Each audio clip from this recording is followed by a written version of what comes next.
This week, in Red Springs, North Carolina, the murders of two local women send the town into a panic. Welcome to Small Town Murder.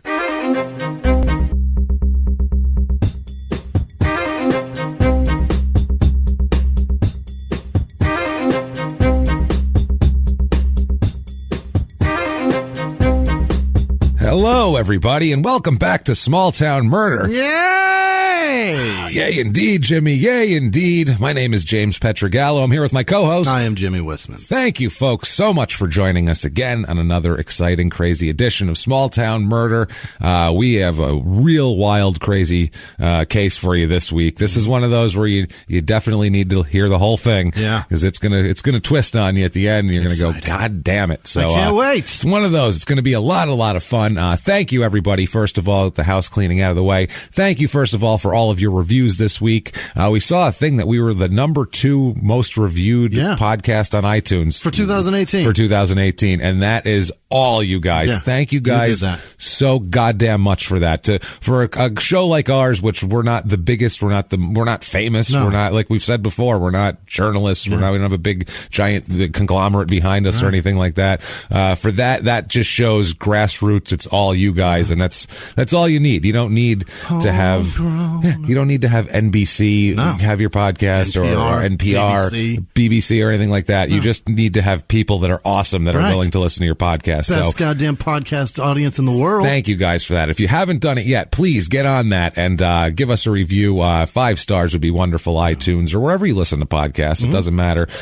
Do that. It doesn't matter what you say. It's not for our ego. No, it's really not. It is just to drive us up the charts, and that's how that works. So thank you guys who have done that. Also, you can do that very easily if you just go over to shutupandgivememurder.com, where that is very possible to do all those things. You can review, you can follow us on social media, you can buy all the merchandise that you want, everything Small Town Murder and crime and sports related. You can get tickets to live shows. That's gonna be so great. My goodness, you should do that, like the one coming up January 25th at the Neptune in Seattle. We will be there, so please come out to that show. You better hurry. Those tickets are going They're going fast. Also, February 21st down in West Palm Beach, Florida, at the West Palm Improv. Another one. Sweet Club. Get down there. Yeah, get on those tickets, please. Get those. Also, you can do another thing there that's wonderful that we'll talk about later on. Oh, those guys. Our list of fabulous, fantastic producers. They're amazing. You can do that. You can follow the links right from our site if you want. Go over to patreon.com/crimeinsports or go over to PayPal. Use our email address, which is crimeinsports@gmail.com. And if I can emphasize one thing to you, it is listen to Crime and Sports. Please listen to Crime and Sports. We're not telling you this because we're trying to sell you some other crap. If you like Small Town Murder, I can pretty much guarantee you're going to like Crime and Sports, probably more, as a matter of fact. Doesn't matter. You do not have to like sports. Again, I can't emphasize that enough. It's really not about the sports. If you don't like sports, you're going to enjoy what these idiots did. And then if you do like, that's what I mean. It's whether you like sports or not, it does not matter. It just happens to be people. That's what they did for a living. And then they turned into assholes at some point. So, go ahead and listen to that. With all of that said, yes, I do have to give the disclaimer at this point. Please, good God, here. This is a comedy podcast. You knew it. Yes, we're comedians. We're stand-up comics. This is what we do. We make jokes. The stories are real. That I can assure you. Everything we're about to say, it's all facts, things like that. We do our best to make sure that all of that comes out, as factually correct as humanly possible. We do not make things up for jokes or anything like that, but we do make jokes. We make jokes about small towns because everyone's from a small town and they all suck. So we're going to make fun of that. Everybody's weirdness. We're going to make fun of things around a murder, maybe a bumbling police force, people who screwed up. Maybe we'll make fun of the murderer. Gee, that's a obviously that's novel concept. That's our novel. It's our only recourse as comedians. We have nothing else. I can't put these people in jail. They deserve it. They deserve to be mocked. But what we try to do, we go out of our way to do, is to not make fun of the victims or the victims' families because we're assholes. But we're not scumbags. That's how this works. We're just trying to have a good time and stay within the parameters of that. It's a lot of fun. And if that sounds good to you, then we are going to have a blast. Welcome aboard. This is going to be great. If that does not sound good to you, boy. You should go now because basically we are in a big car right now, and it's the same thing. We're on the way to the liquor store. Yeah. That's the way this works here, and we're going to rob the liquor store. Yeah. Now, if somebody should accidentally spray the little woman behind the counter's brains all over the Marlboro cartons and plastic vodka bottles behind the counter, we're all responsible at that point. Doesn't matter if you wanted to do that or not. You don't even have to hold the pistol. That's right. So no bitching afterwards is what we're saying. So if that sounds good to you, we're going to have fun, and I think it's time to shout it out from the rooftops or the cubicles or wherever the hell you are out of your car window. Shut up and give me murder. Let's do this. All right. Let's go on a trip, Jimmy. All right. What do you say? You ready to roll? You got all your shit packed? Yeah. Bring your phone chargers. You gotta have your ass wipe? I got everything. All your somebody sent us bidets, which is hilarious. Bidet attachments. Best joke ever. It's hilarious. Jimmy made a joke about having a hairy ass, and next thing you know, he's got bidets. So there we go, everybody. Terrific. Thank you. That's why you guys are the best. Yeah. So, this is why you're the best audience in podcasting. You really care. Yeah. That's the thing. No one Not else. about just the show. No. You care about my ass. You care about a very thoughtful, very distinctive, very very clear part of Jimmy's anatomy you guys are really interested in, and both of us. You sent us both bidets, so thank you. Thank you for caring about our buttholes. They don't leave you out. They don't leave me out when they get you shit. No, they're wonderful people. Well, we're going on a trip all the way. Last week we came down from Long Island with the. Oh boy! Wow, that was a crazy case. That was interesting. It's a movie. It should be. It's not even. It's too silly to be even a movie. It has to be a comedy. Yeah. That could not be a serious film. Not like Masterminds with Zach Galifianakis. It's got to be like some silly farce, like weird Coen Brothers movie. Masterminds is a true story that they just like mocked up and made it stupid. That thing could be the same way. But you don't have to fake anything. Those people. The real shit. Yeah. Well, this week we're going down to Red Springs, North Carolina. So we're going down south. Okay. We're going, and this is deep. Red Springs, North Carolina. It's in South Central North Carolina, near the South Carolina border. I will never hear South Central and not think of Dr. Dre. It's South Central. No, this is a rural area, to say the least. This is where North Carolina kind of goes heads southward and cuts into South Carolina. It's kind of in that little triangle, almost a panhandle. Damn near, huh? Damn near a panhandle here. It's 2 hours to Charlotte, about 3.5 hours to Raleigh, North Carolina, and about 3.5 hours to Gatesville, which is our first episode in North Carolina, episode 46. Do I remember that? No. So, no. Do I remember that? Not at all. No. As a matter of fact, that is the first time hearing of Gatesville. You heard about it for about 2 hours at one point in time. I'm going to say about a year ago. Yeah, we'll say right around a year ago. Right there. Right around 57 weeks ago. But yeah, you were also doing a crime in sports that week, and that's the other point too. That's the problem. Because people bring these episodes up to me, and I forget them, and I'm just like, I don't know if we did that. And then they're like, no, it was this episode. I was like, oh, you're telling me about my podcast? Yeah. Oh yeah, that's right. I thought you were giving us the new case. Yeah. It's a damn good thing you specified that before I look like a complete dipshit. Like, write when it down. Took it back to James. Yeah. So like, we did that, stupid. Hey, dummy, we did that one already. Remember? I'd rather look like a dipshit in front of you guys when I don't see you, but however long it takes me to get back to your town. I see James every 6 fucking days. I get stumped every once in a while at a live show. They'll talk about a specific detail of something that we talked about like a year ago, and I'm like, we've done 100 podcasts since then. I don't remember that and at multiply that by 2. Oh, okay, I see what you're doing. A year ago. I got it in my head now. This is in Robeson County. Okay. Zip code 28377, area code 910. It is 3.67 square miles. Okay. This town. So it's not a big town, and it's pretty rural, like we said. Town motto here. This is a very apt town motto, actually. Yeah. Motto, quote, don't let that north fool you. So I think they're letting you know. Yeah. That's just in relation to the south of Carolina. That has nothing to do with our actual thought process. Right. I've spent time in North Carolina. Of the border doesn't mean shit. No, my dad lived in North Carolina for a while, and I was there for like a month, and that's my only like long-term Southern exposure, and I'm sure it's great for people, whatever, but it's weird if you're not from there. It's just different. Culture shock. It's a culture shock, big because time. there is none. And this was there's a culture. Well, no, there's a heritage. Let's say more than a culture. When you go to the swap meet and literally 2/3 of the booths sell nothing but Confederate memorabilia, you're like, where the fuck am I? What happened? Where did I go? Yeah. It's just different. I mean, you're used to it if you're there. Nobody looks twice at it. But for me, coming from just straight out of New York, I was like, this is weird. So, it's a different kind of culture. And that was in Raleigh, which is, the capital of the goddamn state. The most metropolitan. And it was, well, probably Charlotte, but it's close. There's a million colleges. It's like it's a highbrowish area. Right. There's all the colleges are right there and everything Raleigh like that. should be the most cosmopolitan because it's got the capital. It's got the capital. There's a lot of tech shit going on down there, but it's also still, Raleigh. Right outside of everything. It gets real redneck real fast. And this place is rural, let's just say. Now, Red Springs, it's founded in 1775 by a guy named Sailor Hector McNeil. I'm not sure if his given name is Sailor or not, or if they just call him Sailor Hector McNeil. It's not ever known. He's just known as Sailor Hector.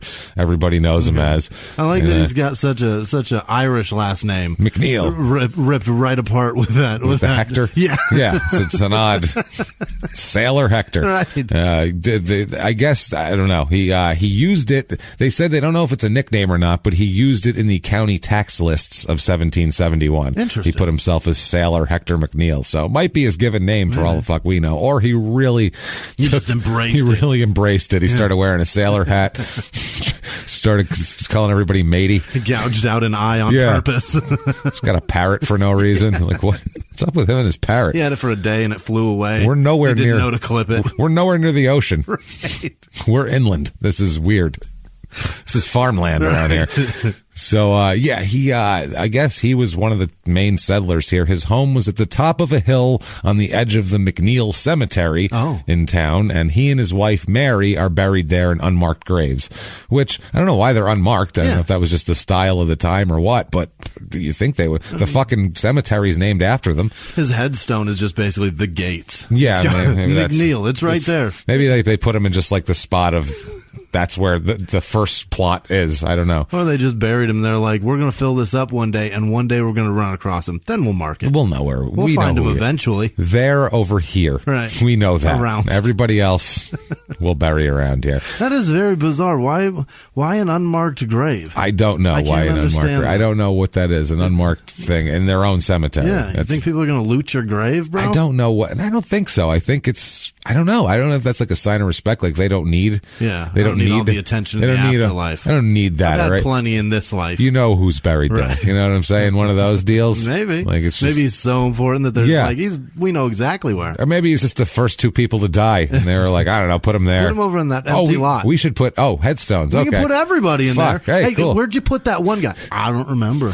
Rather than just bury people in our own yards, why don't we bury them all together? That'd be a good idea. We can put them where we put that McNeil fellow. We'll just call it McNeil. And the first cemetery was born. That's not a fact, by the way. Not a fact at all. Not even we close. would like it to be. That would be amazing. So the town's name comes from the red pigment found in the local mineral springs. I thought you were going to say in the local necks. In the local necks. In the local swap meet vendors. Okay. So they say the medicinal value of the springs made this place a center of people came here as for a resort. Okay. So we've seen this a lot. Like a lot of towns started out because they had a spring, and people just thought if water came out of the earth, then it must be good for you to sit in, and you need to travel there for that back then. We've gone away from that now. It's very Sedona. Yeah, it's very Sedona. Yeah. Like there was a shitload of Sedonas. The only difference is Sedona's still happening. And it's beautiful. Here. Well, Sedona's very pretty. That's what keeps it going. Yeah. If it wasn't so pretty, people would be like, these fucking weirdos up there. But it's so pretty, people put up with it. Right. Like, there's a bunch of rock shit and aliens and all that crap, but the mountains are gorgeous. If the mountains weren't red, nobody would give a fuck. They wouldn't care. They just look like the outside of Phoenix at that point. It's just brown and green trees. No one would give a shit. Nobody cares. People, this drew attention here. Now, in 1852, Malcolm McNeil, who is the grandson of old Sailor Hector, he built a hotel, which was in the center of town, and that ended up being replaced by the Townsend Hotel in 1891, which was there a long time. The Lumber Bridge Military military company took part in the festive July 4th opening of McNeil's Hotel. Okay. They had a big giant explosions and fireworks and the whole deal.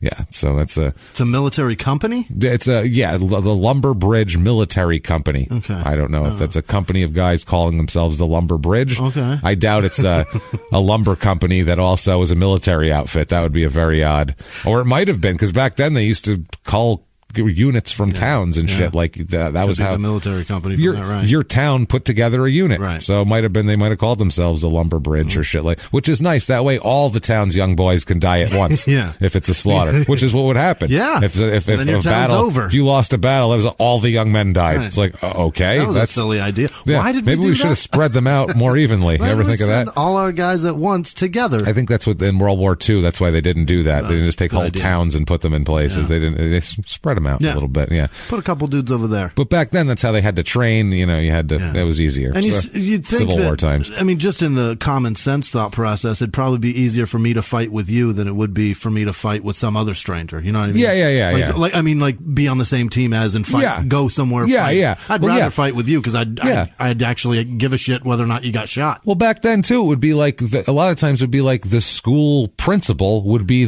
he would run the unit. Yeah. He would be the guy who ran the unit. It'd be a bunch of his students that were seniors, and they would come, and then that's how it would be. Or that's it was weird. Or like a guy who ran a local business would put together a fighting unit. Like it was the weirdest shit.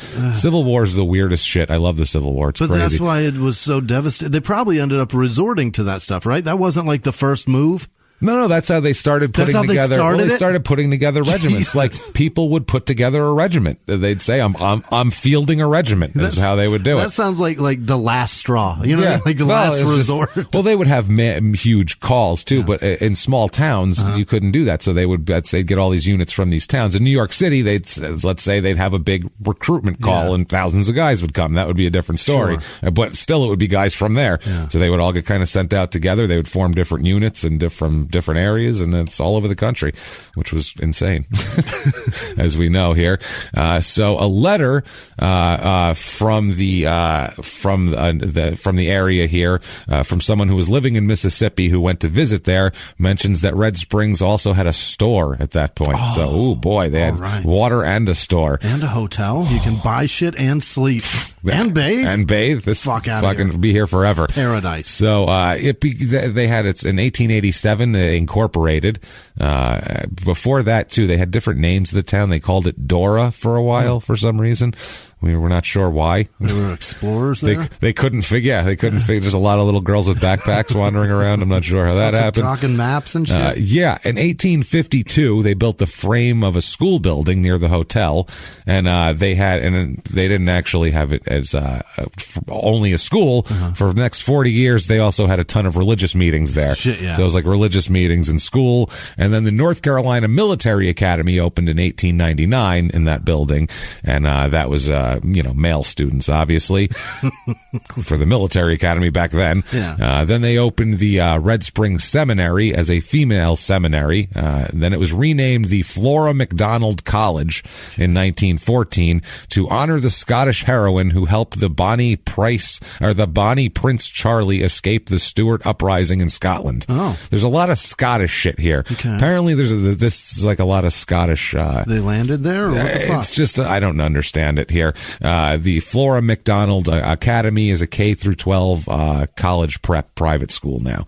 So that's what that is. It's a fancy schmancy private school. And it's not religious anymore?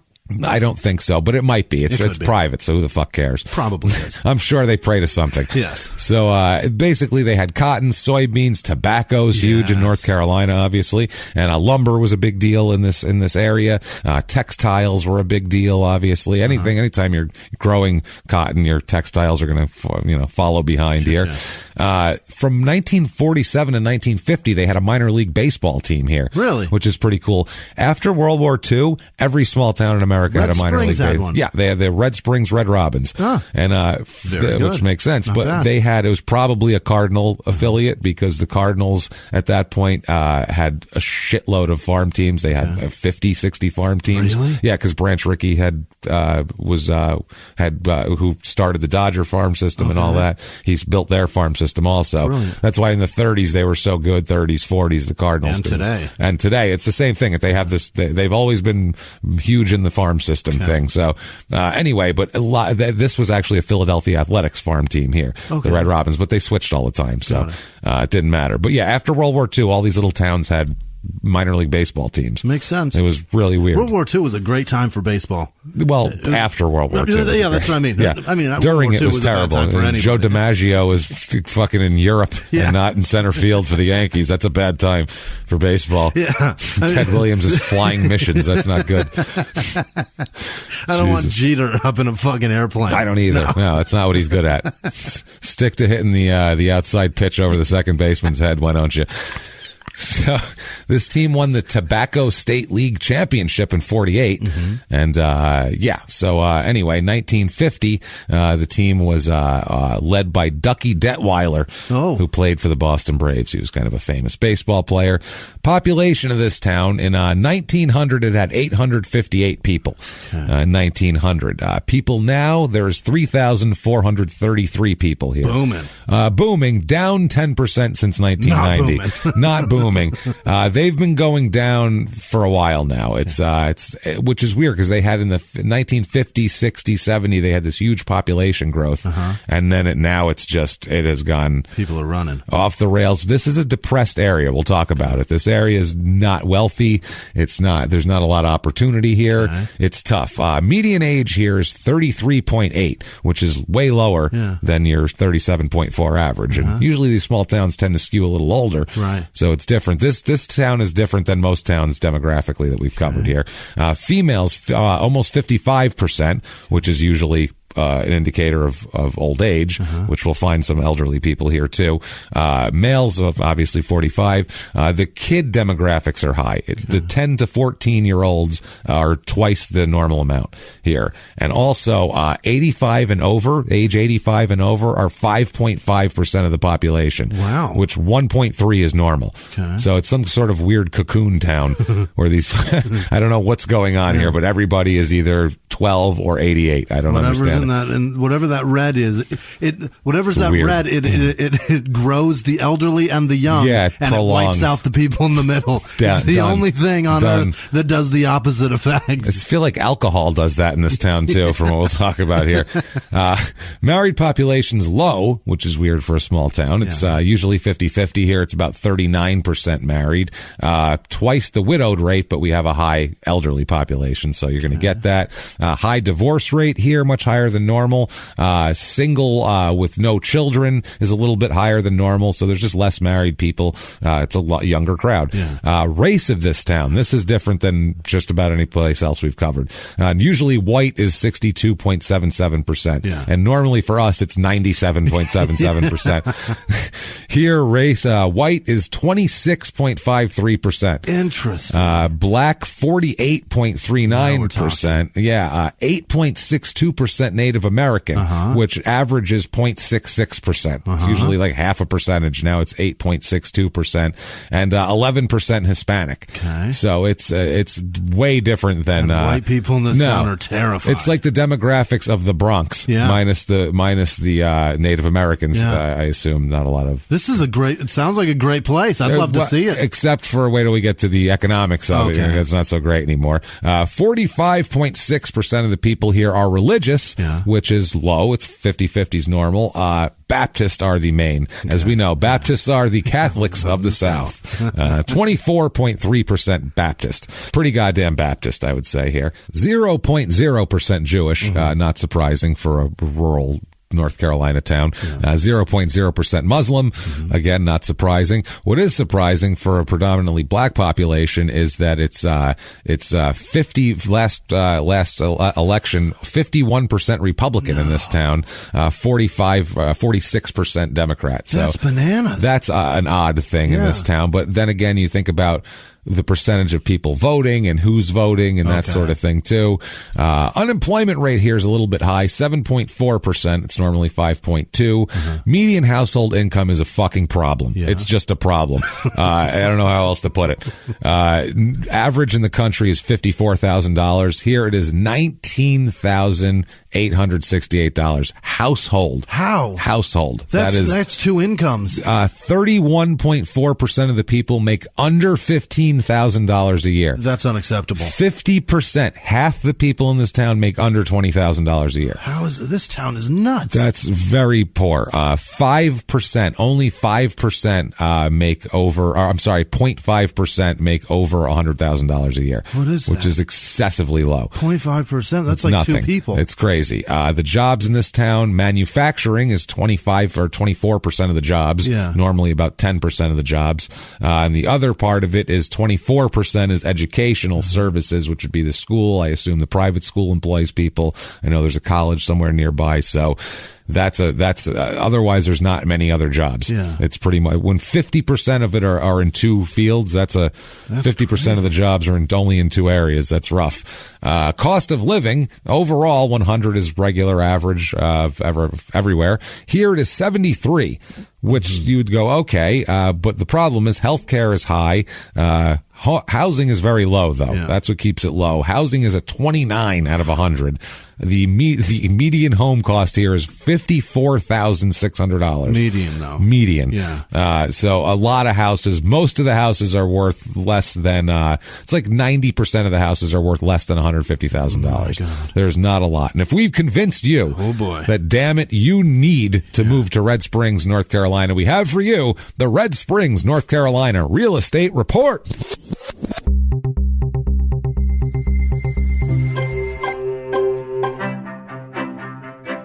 Your average two-bedroom rental here goes for about $620 a month, which seems high still compared to the houses what they cost. $15,000 a month, and a year. That's still high. I found one here. It's a foreclosure, a 3-bedroom, 1-bath, 1,026 square foot house, little starter house here, $22,000. It is a used Toyota Camry, like a 4-year-old Toyota a house. How is that even available to purchase? That's insane. A 4-bedroom, 3-bath, 1,863 square foot house. Nice house. Got a couple of kids. Good place. $105,000. Oh my God. Which is nothing for a house. That's crazy. Then I found, this guy would own the minor league baseball team. 4-bedroom, 3-bath, 3,461 square foot. Big brick. Nice kind of stately place. President of the Red Robin. Yeah, president. $279,900. And that's like the top house in town. Pretty much. Like, that's the nicest house I could find. It's on sale? And that's what it's up for sale right now. The nicest house for sale in town. That's it right there. Things to do. Well, you only need one thing to do here, I think, and it's the annual Flora McDonald Highland Games and Gathering of Clans. You should never. I saw your face. If your swap meet has 2/3 Confederate flag memorabilia booths, you cannot have any gathering of clans of any kind. The word clan cannot be in any of your gatherings, or else the FBI should show up and make sure shit's going properly. Are you sure? Because that was the Flora. What was it? Flora. What's her name? The Flora McDonald Highland Games and Gathering of Clans with a C. It's obviously a Scottish thing, and the clan is a Scottish thing, but still, you just go. Let's take the clan part off. And gathering. Well, can we just say gathering? Jesus. Cut the clans off because the wrong element keeps showing up. Every year, like 20 guys in hoods pull up in fucking backs of pickup trucks and shit, and they're like, what the fuck? What is this? What's everybody got goddamn dresses on for? Plaid dresses everywhere? What the hell? This is bullshit. What the fuck you doing? What's going on? There are queers everywhere around here. Everybody with plaid skirts on. I don't understand none of this shit. It's fucking insane. Are you positive that's not a typo, and because it's the school that it's not the gathering of clams? It's clams. The girls' school. It's the gathering of clams. Let's go down there to the gathering. They got all the clams there. Christ. So that's wouldn't doubt it down in this town. Who knows? They have dancing, a pipe band competition. I don't know what that is. I don't know if it's bagpipes. Bagpipes. Yes. Pipe band. Yeah. And traditional games, which attract many visitors to the 2-day event. They stage it at a number of sites throughout the area here. And this is, I guess, the North Carolina is the home to the largest settlement of Highland Scots outside of Scotland until well into the 19th century. Tons of kilts. So they were a bunch of people in kilts there here. So crime rate in this town, what we're interested in, and someone needs to be interested in this because, and this is just... With low income comes crime, and the crime rates are always, as we noticed, in the richer towns it's like half the crime. Right. In the poorer towns, double the crime. It fucking explodes. Here we have property crime is double the national rate. Double.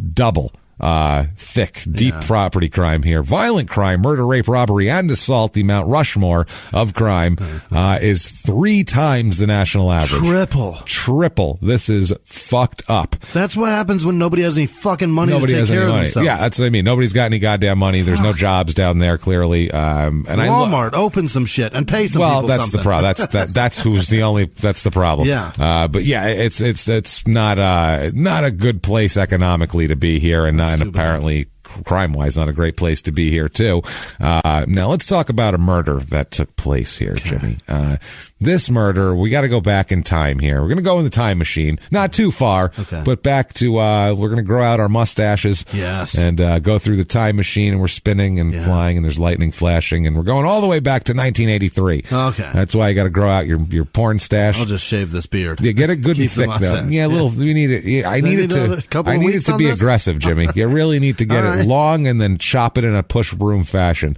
That's what you're going to need. I can twist these corners into a cowboy one. I don't want that. That's a pretty good one. I'm looking for more of a Magnum PI. All right. If you can handle that. Give me another it's 83, so let's give me a nice Tom Selleck hanging off your fucking lip there. So you want the center of the pelican's eyebrow on my face? I do. I want that. That's what you want. That's what we're doing here. So we're going to go all the way back to October 23rd, 1983. Okay. And we are, going to go to, it's going to be 9:30 in the morning on a fall day in rural North Carolina. Good time to wake up. Good time to wake up. Seems like a nice, I bet this would be a nice time to go outside in North Carolina in the fall. Like I've been there in the spring and it's pretty nice until it gets humid. Yeah. And then one day it'll be like 83 and you're like, whoa, hey now, this is no good anymore. What's happening? Everything. There's bugs the size of pterodactyls, all this out of nowhere. Like one day it's warm and you're swatting huge things out of the sky.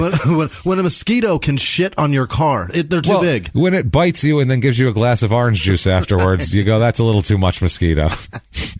Here's a cookie, pal. And you're like, dude, you speak English? Jesus Christ. Fuck is happening down here? Flies away and shits half your blood on your car, and then tries to sell you Confederate flag memorabilia, and you're like, what?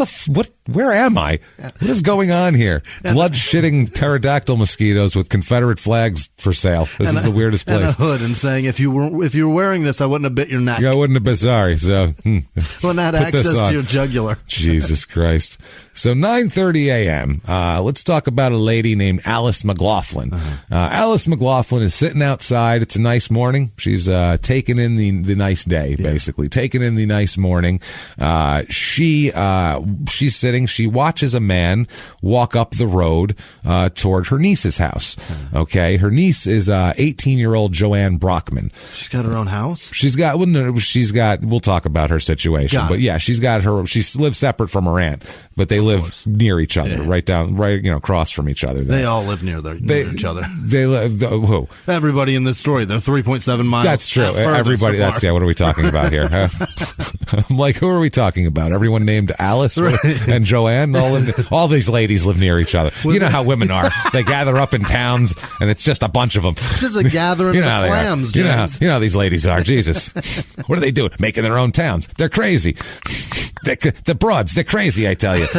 So no, this is Joanne Brockman, and it's her house that this Alice McLaughlin watches a man walking up the road toward.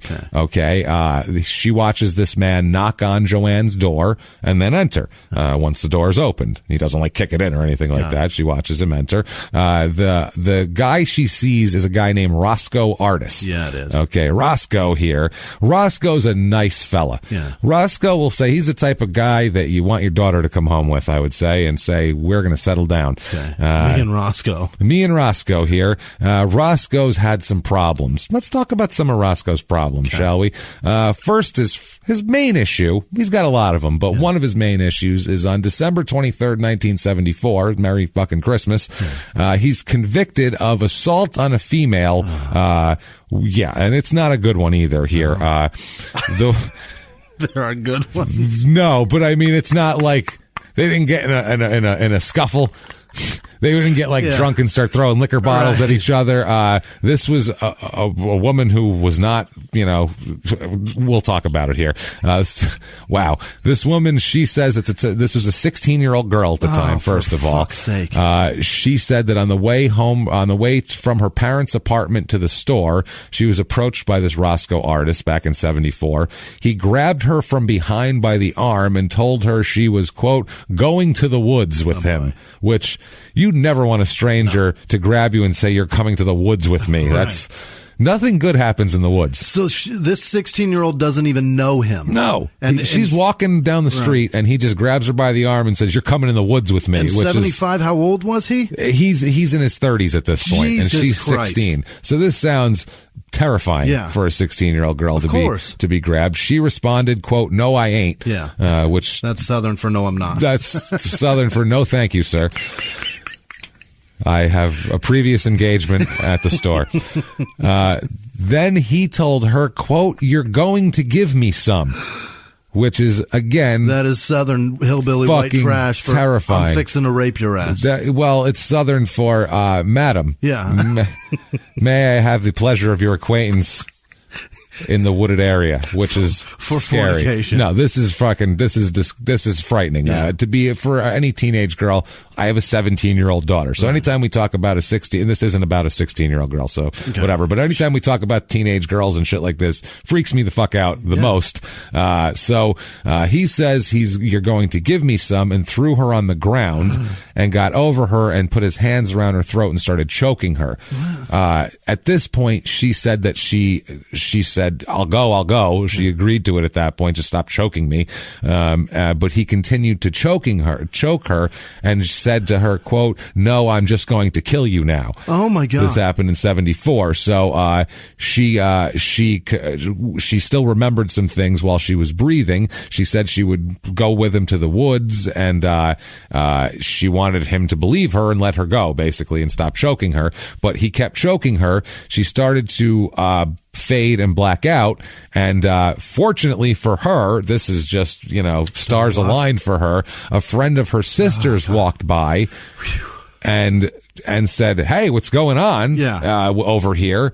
And I guess this made artists jump back from this young lady and say, what's wrong with you, girl? Are you crazy? Which I don't know.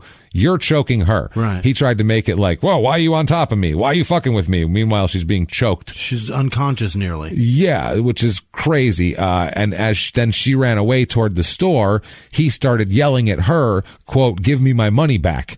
So she said that she had never received any money from him and doesn't owe him any money. So he's trying to claim she tried to rob him or something. And then he's saying that, you came upon a situation where I was being robbed by a 16-year-old girl, because 16-year-old girls love to mug men in their 30s on the streets normally. And then I was defending myself, obviously choking her. And, then she ran away with my money. I'm the victim here. Right. Jesus Christ. That was a problem here. Also, he's got more. Oh my God. In 1957, while a young man, he's convicted of assault on a female with intent to rape. What is this guy's problem? He likes to assault females with intent to rape, I believe is his problem. And in 1967, assault on a female, another conviction. This was a plea to that, so they might have dropped the with intent to rape. Yeah. We don't know 1967 North Carolina plea agreements. I don't have access to those, but another time here in 1971, he is convicted of assaulting a young woman, first hitting her with a stick and then running her over with his car. What? He's got a problem with women. He this really fucking does guy. not like them. He doesn't like this dude can't be out on the streets like this. This is fucking insane. How is he out roaming around in 83? That's what I mean. He keeps 57, 67, and there's a bunch of shit in between, because let's talk about that. Oh my God. 1961, he stole a car and then escaped from jail when they arrested him in 1961. 1970, this is not even the 71 thing about hitting the woman with the stick and running her over. This is something else. 1970, he's arrested and charged with assaulting 2 different women in Gaston County, North Carolina. And another time in Mecklenburg County, North Carolina, he's involved in an incident with a woman he claimed was a prostitute, so it made it okay to cut her with a knife. How dare they call this place corrections? It is not fucked. Fixing a goddamn thing. No, this is fucked. And I don't know if this guy is fixable. Sexual predators like this are usually... He's a danger. He's a fucking danger. Yeah. And now he's decided to say, well, it's a prostitute, so I can cut her with a knife. That was his defense, was, no, you can't. I don't care who's selling what. You can't kill them or cut them with knives or do anything to anybody, really. Stop fucking hurting people of any gender. So, also a misdemeanor larceny in 1974, driving while license revoked in 74, 75, and 1979 to round out that decade. But also he had other things in the 70s, like driving under the influence in 1974. Oh, and another one in 1979, and driving with no license in 1981. And hold on one second, we forgot 2 more things. Assault with a deadly weapon in 1975, which is a year after all this other shit that he did. And then finally, on August 25th, 1980, a woman named Bernice Moss was found dead in Gastonia, North Carolina. Her body was nude from the waist. Now remember how they find these people, okay? These poor women here. Her body was nude from the waist down. Mm-hmm. Her shirt and bra were all that she was wearing. Evidence showed that she'd been beaten with a stick and had an object stuffed down her throat. Artis was the last person seen with Bernice Moss before she died. Roscoe Artis was. He was considered a suspect and questioned, but not charged at the time. Now, after the murder and after he was questioned and not charged, he fled the area and moved to Red Springs, North Carolina, and lived with his sister. My Christ. Small blue house in Red Springs, North Carolina. What a rap sheet, James. There's one more. Oh, boy. There's others, too, that who knows where they fell in between. Oh my God, just that alone is plenty. And this is there's so much more. This is insane. 1981, a young woman reports to the Gastonia police that Roscoe had assaulted her with a brick.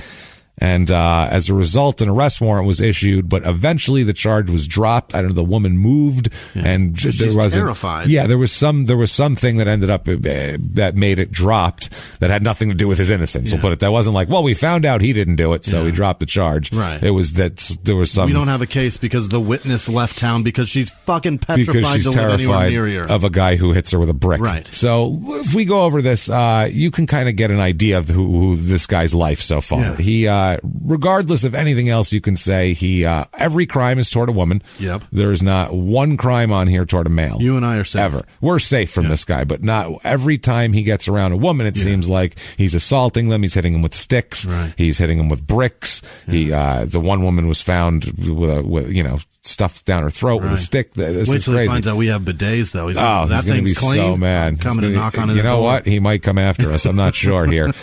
So he's an interesting guy, this Roscoe Artis. Not the guy, like I said, you'd want coming home with anyone in your family, really, or anyone that you know, or anything. So back to 1983, though. Okay. We got you caught up on his last 25 years of fucking insanity. Was this McLaughlin on the patio? Was that her name? This is Alice McLaughlin's out on the patio watching Roscoe Artis knock on Joanne Brockman's door. The guy walking, James. He's walking, this guy, just walking around. He ain't got no car. He's got no car. No. He's got no car. No. And it seems like a lot of people in this town don't have a car. There's a lot of I'm walking over here and I'm walking over there, which a lot of it, I think, is it's a poor town. Right. Everyone in the story is excessively poor, by the way. No one in the story is, this is not a... Nobody's living high on the hog. No, this is a wrong side of the track story. And like I said, the twist at the end of this is just fucked, too. It's crazy. Super fucked up. So back to 1983. Alice McLaughlin's watched Roscoe Artis walk up to Joanne Brockman's door, knock on it. It's opened, and he enters. She an hour later after that, so that was approximately 9:30 a.m. Right. So about 10:30 a.m., Alice McLaughlin watches Roscoe Artis and Joanne leave Joanne's house and walk past Alice's house in the direction of a shopping center down the road. The two of them together. Two of them together walking. Now, she's 18 years old. So he's the niece is 18. The niece is 18. Okay. So I mean he's like 40. Yeah. So this makes no sense. He's like 40 years old. This is an odd thing right away here. Shortly after Alice McLaughlin watched them walk toward the shopping center, Alice saw her brother, Alice's brother, not Joanne's brother, Curtis McKinnon, going the same way toward the shopping center. Exactly. Going the same way toward the shopping center up there. So that this is nothing abnormal here. Now, Curtis McKinnon, he says that he walked past, on the way to the shopping center, he walked past Joanne and Roscoe sitting under a peach tree and arguing. Okay. So I don't know what the fuck a 40-year-old and an 18-year-old have to argue about under a peach tree. But this is like Mayberry meets I don't know what the fuck over here. Wow. This is weird shit. In 83. I can't even think of what pop culture references would be there for them to have a generation Wham reference. To argue about. Yeah, that's she made a Wham reference. He didn't know what it was and made like a little Richard reference. She's like, George Michael's handsome, and he's like, he's a fag. And she's like, what are you talking about? He clearly has sex with women. No, he's not. Look at that mustache. Look at him. Can we just stop that? Sit down. He rolls up the sleeves on his short sleeve shirts. It is too hot out here to be arguing with you. Sit with me under the shade of this peach tree. And then let's argue there. But it is October, so it's just so very strange here. They're sitting under a peach tree arguing. Now, Curtis, he says later on here that he ran into his brother-in-law at the shopping center. Yeah. So he kind of lost interest in that over there. He runs into his brother-in-law, a guy named Johnny Haywood, at the shopping center. Yeah. Now, Haywood drove back toward the peach tree around 11:30 a.m., which would be an hour after they left the house originally, and he didn't see anybody there. Nobody's there arguing. They settled the beef. Whatever, it's all taken care of by now. For good or bad. His sexual ambiguity has nothing to do with us. Let's push on. You know what? I've decided to each his own. If that young man likes other young men, pick to peach his own. Let's have a peach over this. Let's do it. You know what? We're gonna share one. Just picking one. You bite one side, I'll bite the other. It'll be like Lady and the Tramp and swap meet style. Would you like to buy a Confederate flag? I have several for sale. So to peach his own. Good God. So, so she, Alice ended up after this. Alice sees Roscoe walking back toward Joanne's house a little bit later in the afternoon. He stops to ask Alice McLaughlin if she had seen Joanne. Yeah. He stops. Have you seen Joanne? The last she saw of Joanne, they walked away together, and that was the last she saw of him, of either of them. Right. Alice told him the last time that she had seen her niece was when she was with you, when you guys walked away. So Roscoe shrugs his shoulders and heads back up toward Joanne's house and goes up to the door. But she says he didn't knock or go inside. He just walked up to the door, kind of stood there for a second, and then turned around and headed back the way he came, which is an odd move. That is bizarre. That's very strange. Now, at this point here, McKinnon, who had, he came home. He's the guy who walked. Yeah. He ends up coming home back past the pear tree again, where peach tree. Did I say pear? You did. Goddamn, fuck that. It's a goddamn peach tree. Fucking I'll never pears forget. And peaches. To peach his own. To peach his own. So he said he didn't see or hear anyone at this point, and nothing. He also saw from behind. He saw Roscoe go back up to Joanne's door and whatever. So Shortly after Alice saw McKinnon walk past, this is where it gets worrisome. Everybody, no one has seen Joanne now, but they saw Roscoe, and this worries Alice, the aunt, because after she saw McKinnon walk past the house originally, they left, went to the store, Roscoe and Joanne, and then McKinnon trailed off. Shortly after that, McLaughlin heard Joanne yell help 3 times. Heard her yell help three times, but this is one of the best quotes we've ever come across in the history of small town murder. Oh, Jesus. She says, because she had known Joanne to, quote, cut a fool, she did not respond to the cries. Hold on. She said Joanne could take care of herself. If she's asking for help, she's about to cut somebody, so I ain't worried about it. And went back to her business. That's what she means? That's what she means. My niece, she's straight gangster. She'd been known to cut a fool. She literally said because she had known Joanne to cut a fool. In 83, she said that. To cut a fool. That's amazing. A lot, she said, too. To cut a fool a lot. She didn't respond to the cries. That is the most... that's amazing. Dismissive, shitty. But it's also what kind like... of family is this? Oh, she's fine. She'll cut that motherfucker up if she got a problem. Like, I've never heard of that before. No. Like, even if someone's tough or can take care of themselves, you're not like, they need help, but they'll get themselves out of it. Listen, James, I can take a punch. Yeah. I've been stabbed. I'm not afraid of many people. No, but if we're out somewhere and I scream help, never dismiss it. Be like, nah, he's all right. He'll take care of it. I am in dire need of your help. The other thing is, this Joanne is 18 years old. Yeah. How many fools has she cut at 18? To where her aunt's like, oh, she'll cut a fool. She's fine. Like, what the fuck is happening in this town, man? That's a great point. She's 18 years old. My daughter's 17. She has never cut one fool, ever.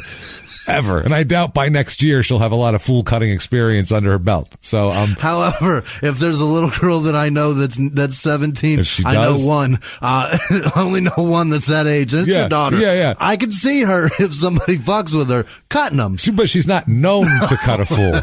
She might cut a fool. I don't know. She's got my temper, but she's not known to cut a fool. Like, this is apparently Joanne's reputation is, I'll cut a motherfucker. She carries. To the point where her fucking aunt just shrugs off cries for help. I'm sure she's got a knife on her. She'll cut a fool. Wow. Unfucking real. She didn't respond to the cries. She just went back to whatever the hell she was doing. So 3 p.m. rolls around, and Joanne's fiance, yes, Joanne is engaged, and this is odd because we'll talk about the relationship between Roscoe and Joanne here. Joanne's fiance, David Moore, he returns home from work a little after 3 o'clock. He was out working today. Joanne's not there. And he says, hey, he's worried about Joanne. He went looking for her. He said, hey, to Alice McLaughlin, you seen Joanne? She said, not since this morning. Right. Curtis McKinnon hadn't seen her.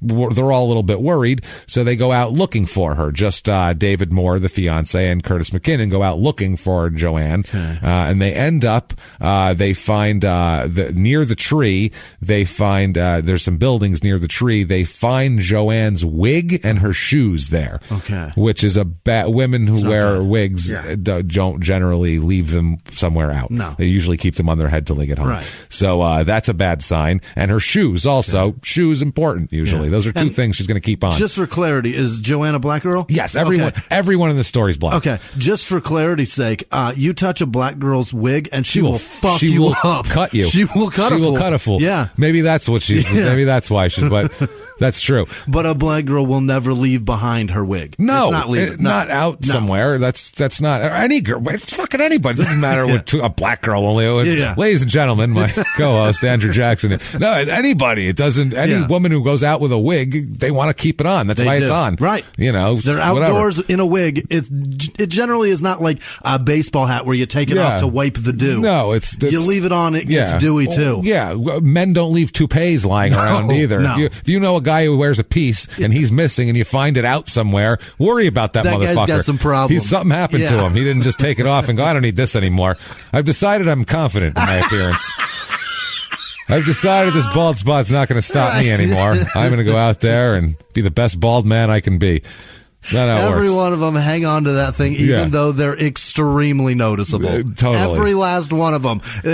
We've traveled around this country to 30 different cities. There's a piece. You can see that shit from stage. I go, there it is right there. There's my man. There's the guy that suffers like me, only he can't fucking deal. But he is dealing. No, he's not. He's got a piece on. That's not Everyone dealing. knows you're bald. That's hiding from dealing. I guess so. Everybody knows, but everybody can't see it. You know what I mean? That's true. They don't know what you actually look like. What if he just doesn't like his particular hair and he puts what if he's just lazy? He's like, this hair's already done. And what if it's like, because people have tweeted me, are you bald? I'm like, no, I'm just lazy. James got great hair. I'm just lazy as fuck. I don't want to do it because there's gel and my hair's uncooperative. So I'm not dealing with that shit. Generally, never mind. I'm not going to say it. I'll sound like an asshole. Okay. Well. So anyway, let's keep Jimmy out of asshole jail for a minute. Black girl's hair is great. It usually is, even when they put a wig on it. It's just the wig is already done, and they don't have to go through all the trouble there's doing a lot all of that different. shit. Yeah, right. we know several. Right. Yeah, I know a lot of girls that wear wigs just because they're like, fuck it, that thing's done. I'm not doing this. I want this tonight or and my aunt's the same way. Extremely white woman that lives in South Carolina. Yeah. She has plenty of hair. She'll wear a wig just because that shit's already curled up. My aunt that you met her. Yeah. That wasn't a wig. That was her hair. Racist Nan had a shitload of wigs, but she didn't wear them. What the fuck? One time I went in the attic and there's a bunch of styrofoam heads with fucking wigs on them. I was like 8 and I freaked the fuck out. I freaked out because I didn't know, they were just heads. Yeah. And I was like, this is fucking heads. And I guarantee my aunt's got the same thing happening. Never in her wore bedroom. them. Weird. I went to South Carolina for my honeymoon where I got married, and when we were there, she got up in the morning. I was like, what time? It was like 7 a.m. She comes out of the bedroom with a cup of coffee. I was like, how long you been up? Your hair looks great. She goes, oh, sugar, this is a wig. I'm like, well, then why wear it? Why wear it in the house? Yeah, you're in a bathrobe. Yeah. What are you doing? What are you, pressing me?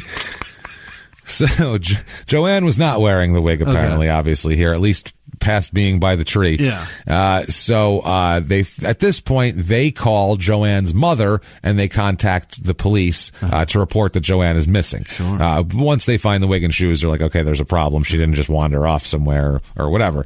And they're especially worried. The whole town is on high alert at this point when a young female goes missing, because a few months earlier in Red Springs, in a soybean field nearby, the body of 11-year-old Sabrina Buey was found. This was horrible. The killer had murdered her and jammed her underwear down her throat with a stick. Oh my God. With a stick. And down her throat too. That sounds familiar. Weird. Problem is here, she was found the next day.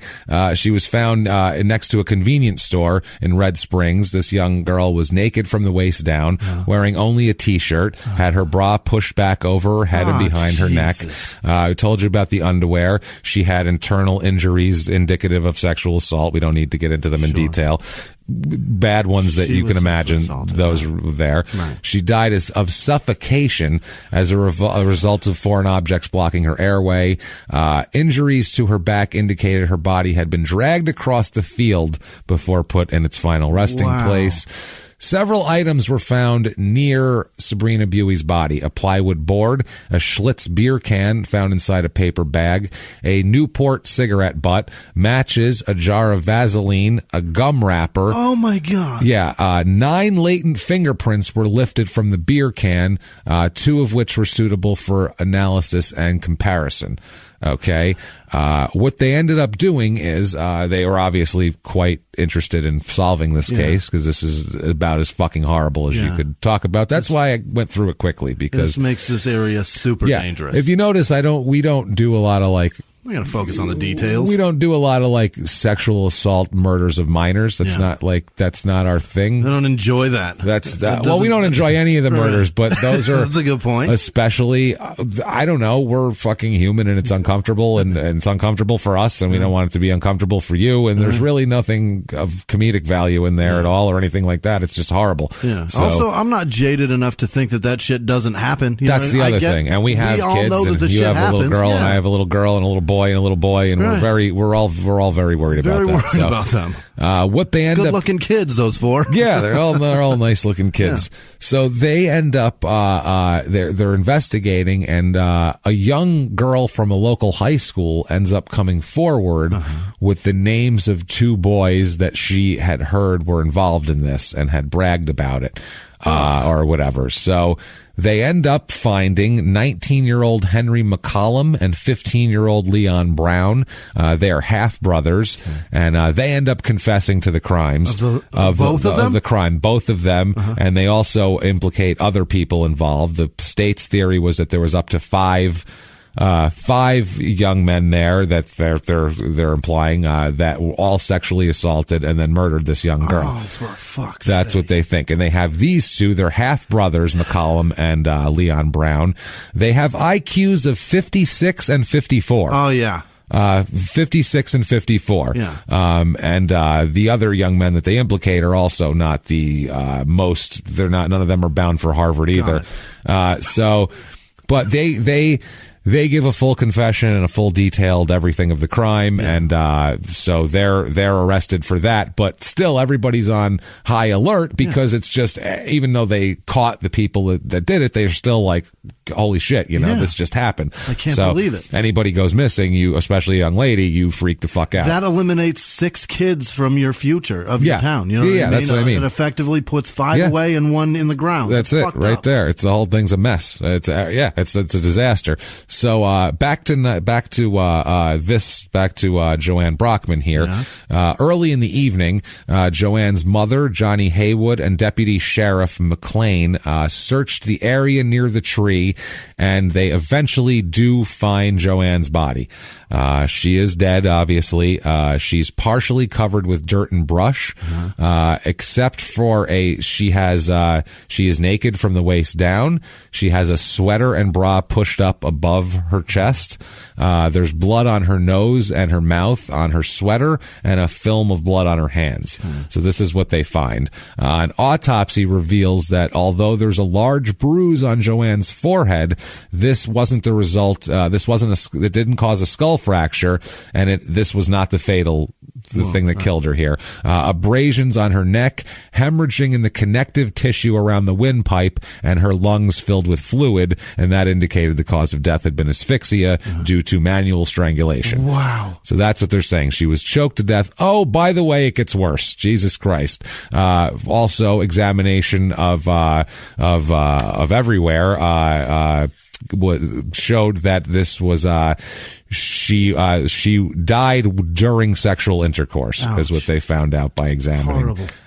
From dilation. So while it's happening, she was strangled to death here.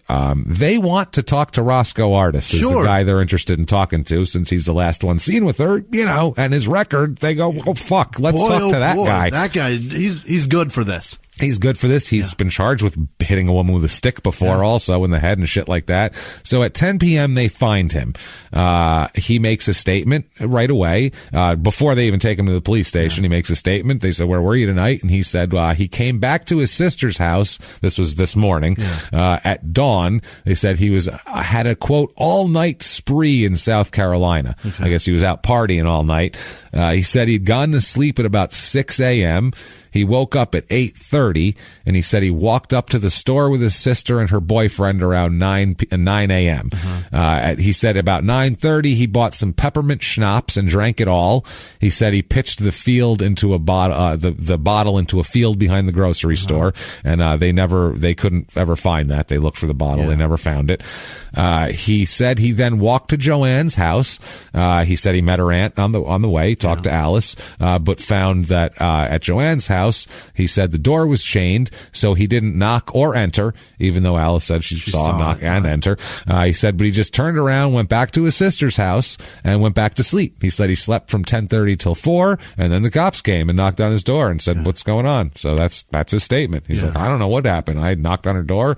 I didn't knock. I just went over there. Yeah. He's basically saying that second time that she saw me walk up to the door and walk away, that's the only time. That's the only time I was there. Got it. And meanwhile, multiple people saw them walking together and arguing under a peach tree and everything else. So that's a problem here. He's questioned again once he gets to the police station. They go, well, why do you have blood on your shirt? That's curious. Whatever. He said that it was chicken blood.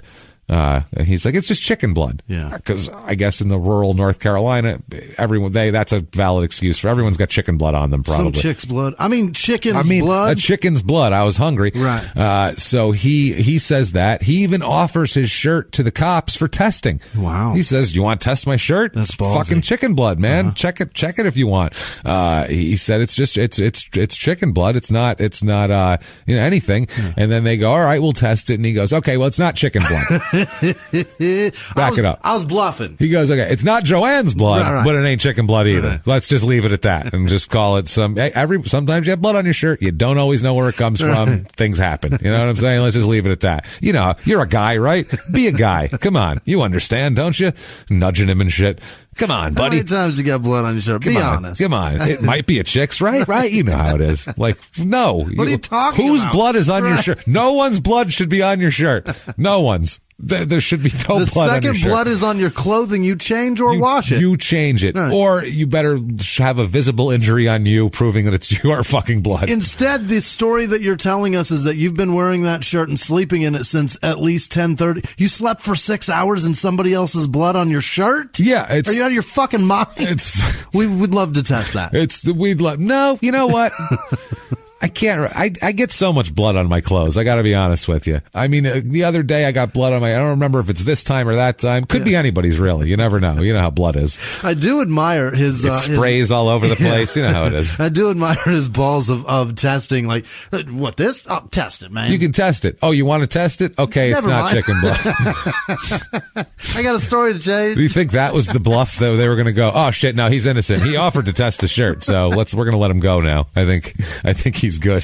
It'd be like OJ being like, I got all these knives, man. You want to test them? You want to test them? We would like to. I don't have any knives. He offered that we could search his house. He said that we could search it. We shouldn't search it. Let's just go home. Fuck it.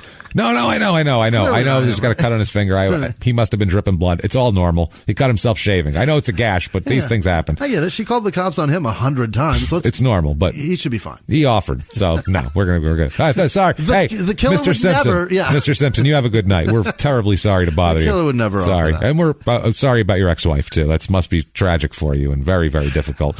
Johnson, let's get out of here and send him flowers. Let's go. Furman, let's get out of here and send him flowers. Johnson, we know these cops' names. You're right. Van Adder. I could do OJ from memory. Let's not talk about it. So, oh man. It's not chicken blood. No. But it's also, might not be Joanne's blood. It's certainly not. It's not hers. In my opinion, certainly not hers. And then a couple minutes goes by and he goes, it's Joanne's blood on my shirt. So I got that. And he ends up telling the officers where they could find her pants and agrees to accompany the officers to the scene to find the pants. He indicated when he got to the scene where she had been lying and how she had been lying when he left her, which was exactly the position that she was found in. So he had a lot of facts that nobody knew except for the people that found her. Right. Also, he located her pants under a piece of tin where he left them, and he didn't have to look around. He knew right where they were. He's like, they're under here, under this tin. Lifted them up, grabbed them. He returns with the officers to the police station at 1 a.m. and he's interviewed here, and he gives up the full deal. Full story. His story. This is his story. He said that he went to the liquor store. Well, let's give him quotes here. Quote, I went to the liquor store in Red Springs at about 9:30 a.m. I was walking. I bought a pint of peppermint schnapps for $3.45 from the black dude at the liquor store, which when I first started doing research, this made me think that this was a white guy the whole time. And then I saw his picture. I was like, oh no, he's a total black guy. Why would he? Why do you have to qualify? Is it a respect thing? I don't know what it is. I'm not sure. I don't know. You wouldn't go to a store and be like, I bought a bottle from the white dude in there. No. Or the black dude. No, the dude inside. Guy bought it from the store. And I have a habit of looking at name tags as to not make them feel dehuman. I genuinely. He says them. He means people working at a store, not black people in particular. When I see a black person, I always look at their name tag to make sure. No, that's not what he was saying. He meant anyone working at a store. As if I'm going to pronounce it correctly anyway, no matter what race or creed or they anything. are. I'm going to ruin this name unless it's Billy or like 2 letters. Yeah. Hey, TJ, nice to see you. Unless it's like an Asian 2 letters, and then you'll probably say it wrong. Is that Z? XO? What is an XI? A Z? Zang? Hey, hugs and kisses. Come here. Yeah, come over here. Anyhow, my point is, I take a mental snapshot of their name so that I can give them the respect that they deserve. I don't remember people's names I've known for 10 years. But if it's right in front of my face, what's up, dude? I do my best. I've fucking done comedy shows where I've heard people's names announced through a PA system, and I don't fucking remember it. I went to a gas station the other day. The man behind the counter was from Mogadishu. I asked because his name on his tag was Simba, and I said, where are you from? And he goes, Mogadishu or whatever. And I said, I'm not. Is that your real name? And he goes, no, it's a joke. And I'm like, I'm not calling you that. It's fine. Just so you know. If you could give me your first name, that'd be great, because I feel like Simba. A horrible person. Yeah. I'm not calling you anything in the Lion King. Different names every day. Never. So he says he bought the schnapps. He walked over. I walked over behind the Food Lion store and drank about 2/3 of the pint of schnapps at 9:30 in the morning. Good Christ. He says, quote, I took the rest of the liquor and stuck it in my belt. I walked down the dirt road after that toward Joanne's house. I think her last name is Brockman or something like that. I first went by Joanne's aunt's house. I saw her aunt standing in the yard. I hollered and asked her if Joanne was home. Her aunt said she didn't know that Joanne had gone out, but she didn't know if she had come home or not. I went to Joanne's house and knocked on the door. Joanne came to the door. Joanne had told me to come in, long time no see, all of that. We sat down and started talking. Joanne wanted a drink of that liquor I had. Joanne drank the rest of the liquor that I had. Joanne said, quote, I want you to be my main man. Then he says, I have been messing around with Joanne for some time. Now Joanne has a fiance, so who knows? He says, Joanne wanted me to go outside and get some old shingles to burn on the fire. That's how poor this place is. He walked up a dirt road to burn old shingles in a fire and try to 9:30 in the morning. Ply a teenager with peppermint schnapps at 9:30 in the morning. Wow. This is some poverty shit here. Also, she wants you to be her main man, but you don't know for sure what her last name is. No, main man. And he's been messing with her for a while. Right. How many times have you even gone to somebody's house and not known their last name? Usually, me personally, done it. I don't know. I've take never very done much stock. But usually you know who you're going to see, especially who you're going to try to hook up with, and that you have been hooking up with for a while, according to him, for some time. I mean, he got the last name right, to his credit. Yeah, he did get it. So he says, she asked me to go outside, get some old shingles to burn on the fire. Quote, I went outside and got an old tire and put it on the fire.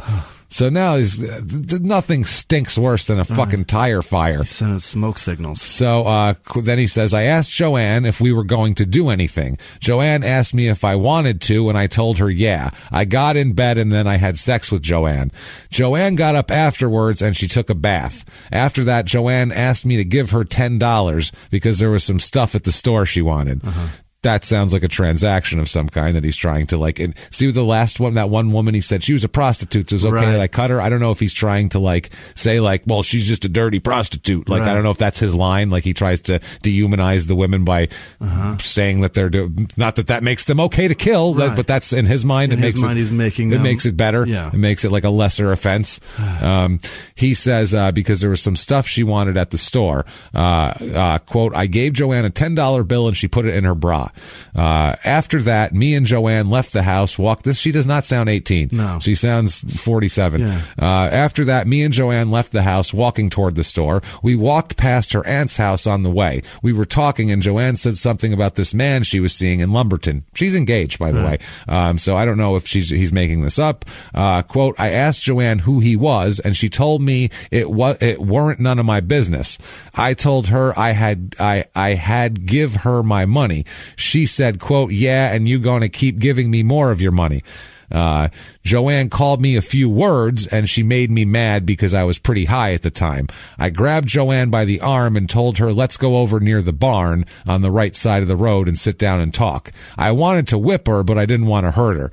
Joanne said, quote, I ain't going no damn where with you. I grabbed Joanne by the arm and drug her over to the back of the barn, to the corner. We sit down at the back of the barn and we talked a while. Joanne started talking about this guy in Lumberton again and made me mad. Jesus Christ. Why is he jealous of somebody who he's now turned into a prostitute? That's what I mean. 1 second, that's their job is to be seeing a lot of other people. Yeah, but that's not who obviously she's not a sex worker of any particular persuasion. That's the thing here. So like, it doesn't make any fucking sense why he like tried to do that. We'll talk about this, but he's sending a lot of different mixed things here that seem to be like he's trying to make excuses that are like, you know, well, it's okay because I gave her $10. Then it's like, well, she made me mad. So clearly that's a reason to do what I'm doing here. So then he says, quote, Joanne said she was going out with him tonight. We stood up and I reached down on the ground and picked up a big stick and I hit her on the side of the head.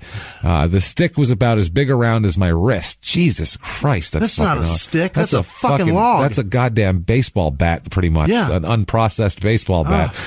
He says the stick was about 3 or 4 feet long. That's a big piece of lumber, man. Holy shit. It's like a mini railroad tie. After I hit her, she said I didn't love her. She was correct, I think. Quote, I grabbed Joanne by the arm and snatched her. I was going to take her over to where she was found and beat her again. Joanne was pulling away from me and I was dragging her. She lost a wig and she had on her shoes. I dragged Joanne over to where she was found at and I still had the stick in my hand. When me and Joanne were arguing about the man in Lumberton on the dirt road, she took out something and told me she would cut my ass. So her aunt knows her pretty well. Yeah. She did threaten to fucking cut him and took a blade out, which is good for fucking you. Yeah. I gotta teach my daughter that trick. No doubt. I will cut your ass. Yeah. I think it would work. Quote, I don't know if it was a knife or a fingernail file. I didn't take Joanne too serious because I didn't believe she would cut me. After that, I never did see the knife or fingernail file again. Joanne had the knife or finger file inside a small, round, black bag with a shoulder strap. When I dragged Joanne over to where she was found, I asked her if she was going to give me a little bit. Again? I think you've gone past the point of her giving you anything. You've hit her with a fucking stick and drug her over. This is insane. She told me no, she was going to give it to that guy in Lumberton. So, quote, I got mad and I took the stick and hit her on the head real hard. When I hit Joanne, she fell to the ground on her side. I asked Joanne again if she was going to give me some. I think that fucking train has sailed, asshole, or that fucking ship has sailed and the train is pulled away from the station. And any other metaphor you can fucking say. The rocket has, Jesus Christ. The rocket's running down the railroad tracks. It's all there. Jesus Christ. The ship has pulled from port.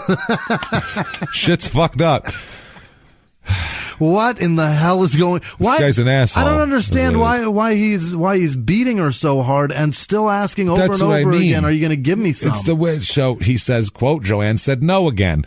Joanne was still laying on her left side and I was standing to the left of her. I hit Joanne again with a stick and I hit her pretty hard. After that, Joanne didn't move anymore. Before I hit her at the second place I took her, I told Joanne to take her clothes off. I guess she took them off because she was scared of me. Joanne was wearing jeans and she took them off. She was wearing a white sweater, but I don't know if she took it off or not. She didn't have on any panties. After I hit Joanne the last time with the stick, she was still laying on her side. I turned her over on her back. I dropped my pants around my knees. I took my penis out and put it inside Joanne between her legs. I had sex with Joanne for about 5 minutes. Quote, it didn't feel right, so I got up. Yeah. Really? This is the part that didn't feel right. This is the first time you've had an inclination that maybe what you're doing is wrong. Right. Possibly. The first fucking time. Not when you're hitting a fucking 18-year-old girl with a stick. That didn't fucking, nothing was wrong with this. The other part is that she's not alive. That's why it didn't feel right. Yeah, that's the thing. She's dying. Right. He says, quote, I didn't come inside or outside of her. So he's saying he didn't finish. He didn't finish. Right. Joanne had not said anything since I hit her the last time, and she was breathing kind of hard. I pulled my pants back up. I thought Joanne was dying. I called Joanne a couple times after I pulled my pants up, but she wouldn't say anything. Gee, I wonder why. Yeah. I took the stick I had and threw it away toward the old white-looking house in the bushes. After that, I tried to cover Joanne up. I threw leaves and dirt on top of her, but I didn't put that much on her. After that, I took her jeans and hid them under a piece of tin back toward the old barn. That's the same pair of jeans I showed you and Detective Garth Locklear under the piece of tin. After I hid the jeans, I walked to my house. I went to bed and went to sleep. sleep. I woke up about something after 4 o'clock. I stayed there at the house until James McLean came there, which is the police officer. So that's his second statement, which is pretty fucking... That's damning. It's damning. That stings. It's everything he says lines up with all the physical evidence and everything like that. Everything. It's very, very, very damning. In his mind, he, I don't know, tried to sweeten it up a little bit by saying I felt bad and shit like that. Because, by the way, when cops are getting an interrogation, when they're getting a confession out of you, they go, "You felt bad, didn't you? Right. That's why you stopped. You felt bad, right? You felt bad." And he went, "Yeah, I felt bad." And then that goes into the thing. Yep. That's how it works, because they give you an out. Yeah. Like, they make it sound like it'll be better for you if you felt bad, which they don't give a fuck if you felt bad or not. You're still getting charged with murder. Right. Murder's murder. They don't care. Well, he felt bad. That's so. I mean, he killed her, and then he tried to have sex with her, but he felt kind of bad. So let's cut the guy some slack. Is that what people fucking think? I'm no investigator, but his story really sounds to me like, and that ending part is the part that really sticks with me. Is I went home and went to bed. Yeah, that didn't give a fuck. To me, seems to me like a man that has zero remorse and he absolutely said, has. Done I this thought before. she was dying at that point. He said he didn't say like I figured she was fine and just left. Like he didn't even try to pull that. He said I thought she was dying and then I left her there to die. Unbelievable. Because it didn't feel right to have sex with her, and that's really all I wanted out of her anyway. So. This is fucked up. And then they give him the out of you felt bad, didn't you? You felt bad. And that's, like I said a million times, the David Simon homicide book, they talk about an interrogation, the thing you have to homicide. do. Homicide, as you put it in a tweet, which was hilarious. The less offensive homicide version of that book.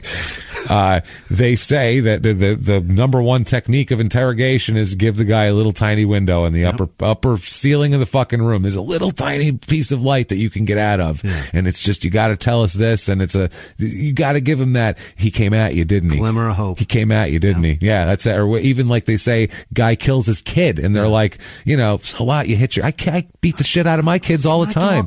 You always smack your kids around. You didn't mean to hurt him. Right. The goddamn kid fucking, he's clumsy and he fell down. That's what happens, right? And you go, and you write it down. First degree murder. So, lawyer. But this guy didn't get asked for a lawyer. Just yammering. Anyway, it's at this point here that he completes another statement at 3:10 a.m., which he says that he admitted in this one that he killed Joanne and that he had been advised of and understood his rights and that he had voluntarily assisted officers in finding Joanne's body. That's his next statement, is like just hey, we didn't fucking... Make sure you say we didn't make you do this. Yeah. And you did this voluntarily and you actually did this. Now, he is charged with rape and murder. Of course. Obviously. And he's detained at the Robeson County Jail awaiting trial on the charges. This is the same jail, by the way, too, where Henry McCollum and Leon Brown, the boys confessing to the Sabrina Bowie murder, that's where they're being held too. So this is a tiny place with 3 murderers in the jail, which is not normal. Probably all. Yeah, exactly. So the state has decided they will seek the death penalty against Roscoe for this. Now, he shows low IQ in testing, but not anything that basically they say, we'll talk about it in more detail later, but he knows right from wrong. He knows what he's doing. He's not, clueless as to what's happening. He's not manipulated easily, that sort of shit. Or he's not, it's not, what's the word I'm looking for here? Gullible? It's not incapacitating. Okay. We'll put it that way here. Now, October 2nd, 1984, which is 1 week before the trial of Henry McCollum and Leon Brown, starts here. An arrest warrant is issued. Another arrest warrant is issued for Roscoe Artis, charging him with the first-degree murder of Bernice Moss, the one from 1981 that they wanted him for, and he fucking took off. Got it. That one. So they got word of what he did. And then they were like, okay, now that he's locked up, we'll charge him and we'll put the case together, because he ain't going anywhere. The whole point was you can't lock him up and then you have to hold him and then you have to let him go if you don't have the evidence. Now, like, he's sitting there anyway, so he's busy. Yeah. We can build a case. That actually ends up finally being dismissed by the district attorney in 1990 for lack of evidence. Really? Somehow, yeah. The Bernice Moss case. That never gets settled. Poor Bernice. Poor Bernice. Never got a drop of justice for her. Now, the trial court here, when we get into the trial and shit gets crazy here, the court denies an entry of evidence from Roscoe. Roscoe Artis is trying to put forth this evidence that comes in. It's a letter received by his sister. And he has a family. He lived with his sister. Right. He's got a mother that lives nearby. They know he has a son and a daughter, Roscoe Artis also. Really? Yeah, this man has children. Somebody willingly did it with him, too. Twice. Yeah. At least. So this is a letter received by his sister, and also testimony by Roscoe that when he first met Joanne in 1983, this all goes together, the letter and his testimony. He says that when he first met Joanne in May of 1983, he heard her say to her mother that she was going to get killed if, quote, the people ever caught up with her. Okay. So they're trying to say that this 18-year-old girl has like a cartel after her. Yeah. And if they ever caught up with her, you know, in the same small town she's grown up in and lived in the whole time and never moved from. She's not hard to catch up to. If you know her, you know where she lives. It's not like the last I saw him was Peru, Right. Not Indiana either. Fucking South America. The last I saw him was in there. I thought they might have tracked me to Brazil, but I thought once I got to Red Springs, North Carolina, I thought I was free. But they could catch up to me at any time, at any point. Jesus Christ. So if they're in the market for some Confederate flags, they're going to come here. It's the only place to be. Right. So this was uncorroborated by Joanne's mother or by her aunt, who Roscoe says was present when this remark was made. Obviously, she said it to her mother. The court disallowed this testimony as irrelevant, and also the contents of the letter were not admitted into evidence. They did seal it and hold it for later on. The letter's anonymous author, they don't say who it's from, but this anonymous person stated that Roscoe was not responsible for Joanne Brockman's death, but that her death had been the result of a contract being placed on her life because she had not paid this individual the amount of $5. $5. A $5 debt. Okay. She was murdered and raped brutally and left out in a field under some debris for $5 debt. That's what happens when you disenfranchise an entire town. Yeah. They think that that's actually a large sum of money. Well, and she had $10 in her bra. Right. So if she was up, she was ready to pay that pay that bill. Bullshit. Yeah. So this is just an anonymous letter supposedly comes to his sister's house, and he'd like this introduced as evidence. Even though this isn't a person coming forward and saying this, this is just a piece of paper with writing from who knows, from the sister or from whoever. So, $5. So both, Jesus Christ. So both, his alleged or Joanne's alleged statement to her mother about people catching up to her and the letter received by his sister were considered hearsay and not allowed as evidence, fucking obviously, which makes perfect sense here. Now, also during this, he objects a lot to that, by the way. They fight hard to get that evidence. They want that they letter in. want that. That is exculpatory. That is the real killer coming forward and clearing his name. That is a Zodiac letter as far as I'm concerned. Yeah, that's just horseshit. So also they get testimony here from Billie Ann Woods, who is the young lady who in 1974 was 16 years old and told she was going to come in the woods with Roscoe, right, and all of that, and choked her almost to death. They got her? Was saved. She testifies against him here in 74. Now, they prefaced her testimony with a warning to the jury that this testimony was to be received and considered only for the purpose of showing motive and intent on the part of the defendant. Like this is what he does and shit like that. But this is a real gray area. This is dicey. But he ends up testifying, so you can he tries to bring up character shit, so you can bring up character shit. But still it's a dicey thing on that of what they're doing here. They're walking a fine line with the jury and with the rules here. So the court introduces evidence of the 1957 assault on a female with intent to commit rape and the 1967 conviction of assault on a female and all that sort of of thing. The judge says, quote, I do find that the assault on a female with the intent to commit rape in 1957 and the assault on the female in 1967 have a significant connection supported by facts, circumstances to outweigh any prejudicial effect. Yeah. So they're saying it's relevant if he does this all the time, Sure. which makes sense. It's a pattern here.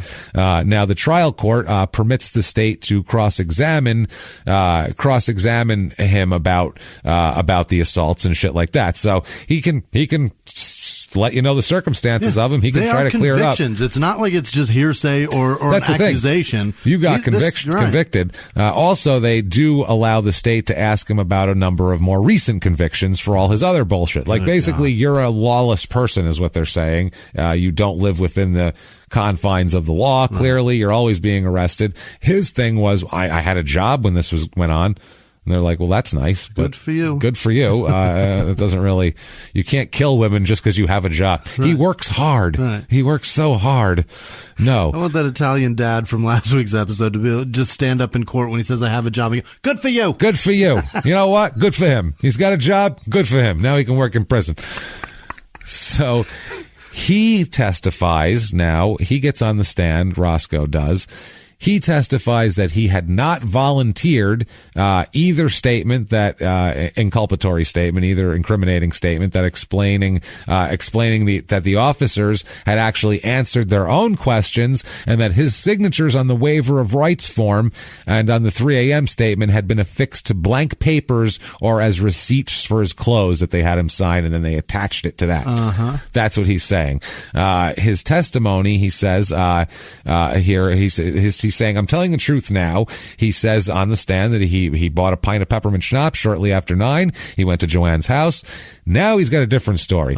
He says, I got to Joanne's house at 9 a.m. He says this in court, by the way, with a straight face.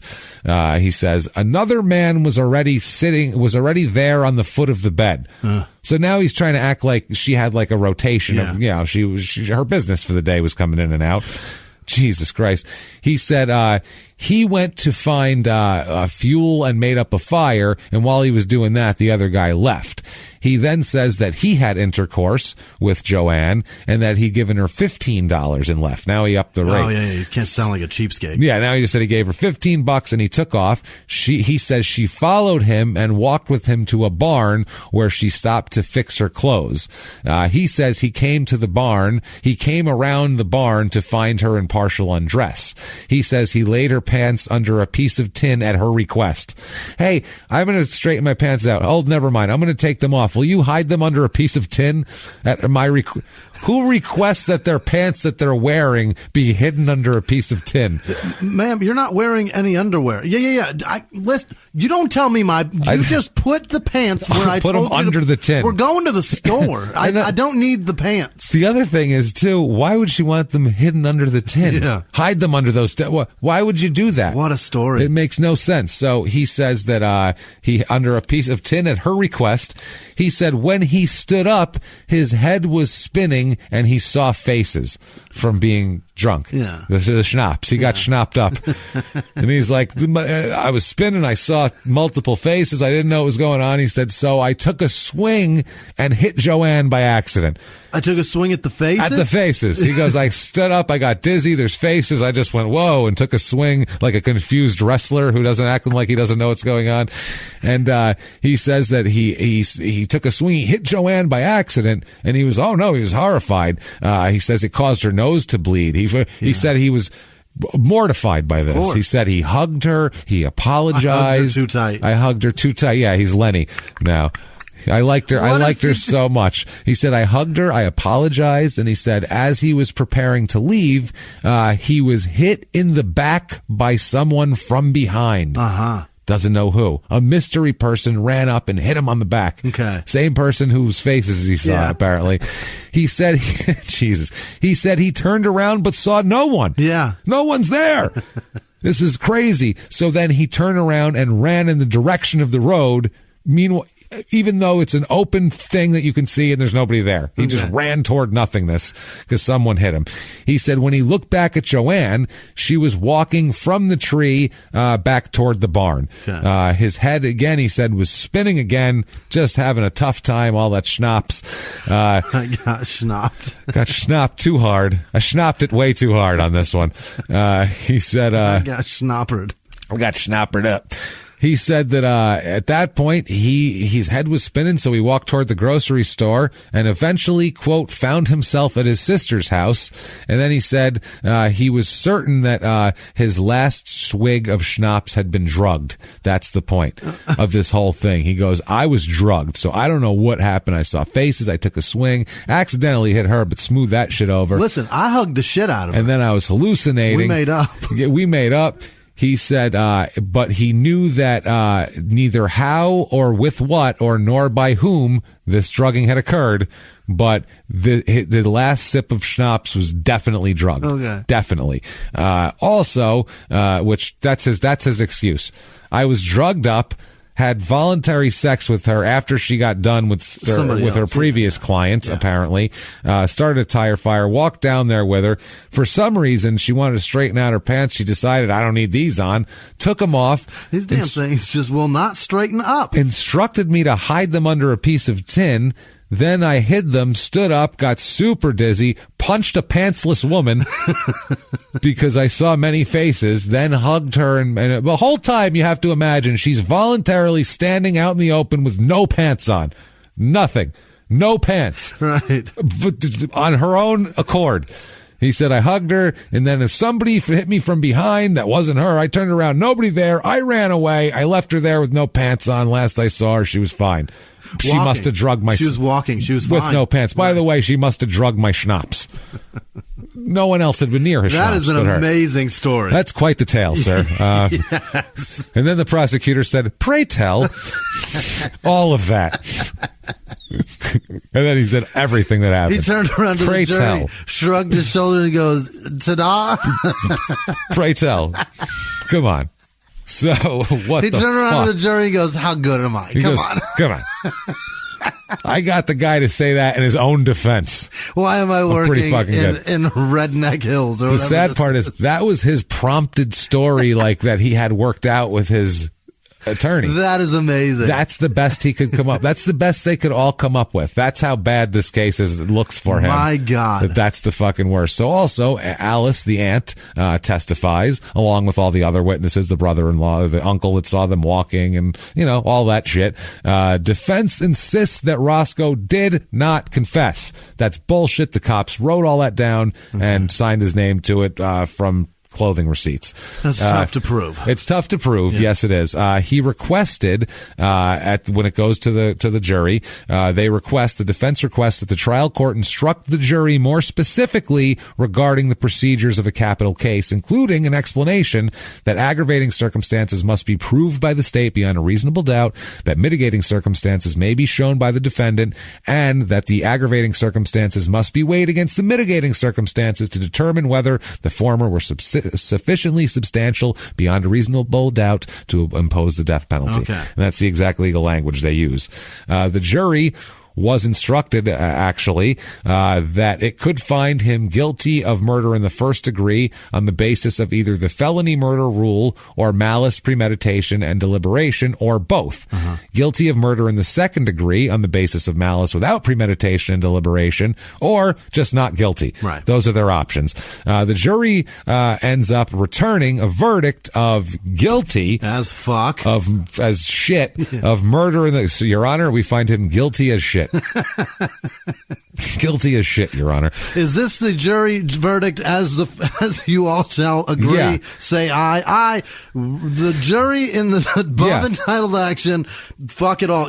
Sir, guilty as shit. Guilty is what as they shit wrote. is what we're trying to get at here. They didn't even check a box. They just wrote it. Guilty as shit. In a Sharpie across the whole page. He's a bastard.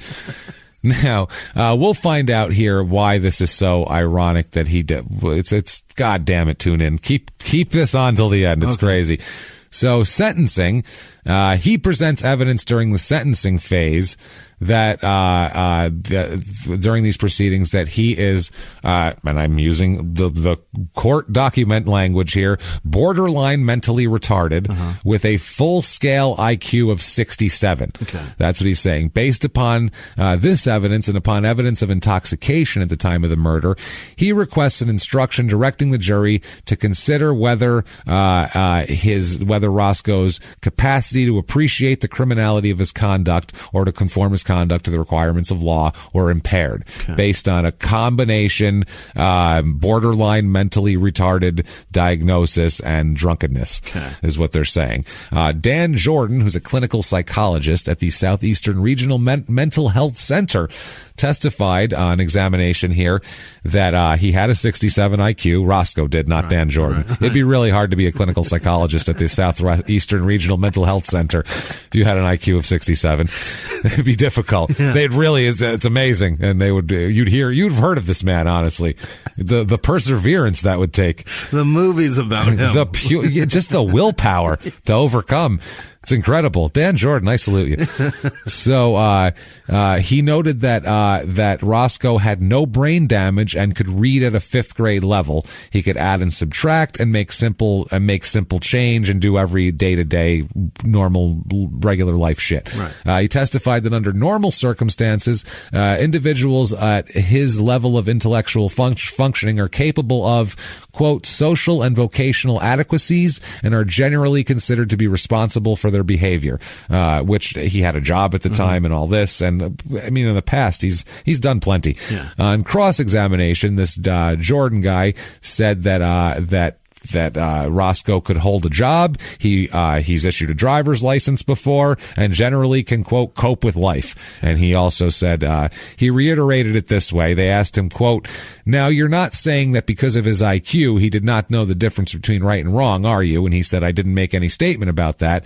They said, but you are not saying that, are you? I'm just trying to clarify. He said, no, he was generally responsible for his behavior. They said, okay, you say that you have already testified to this person's functioning at this level are capable of social and vocational adequacies.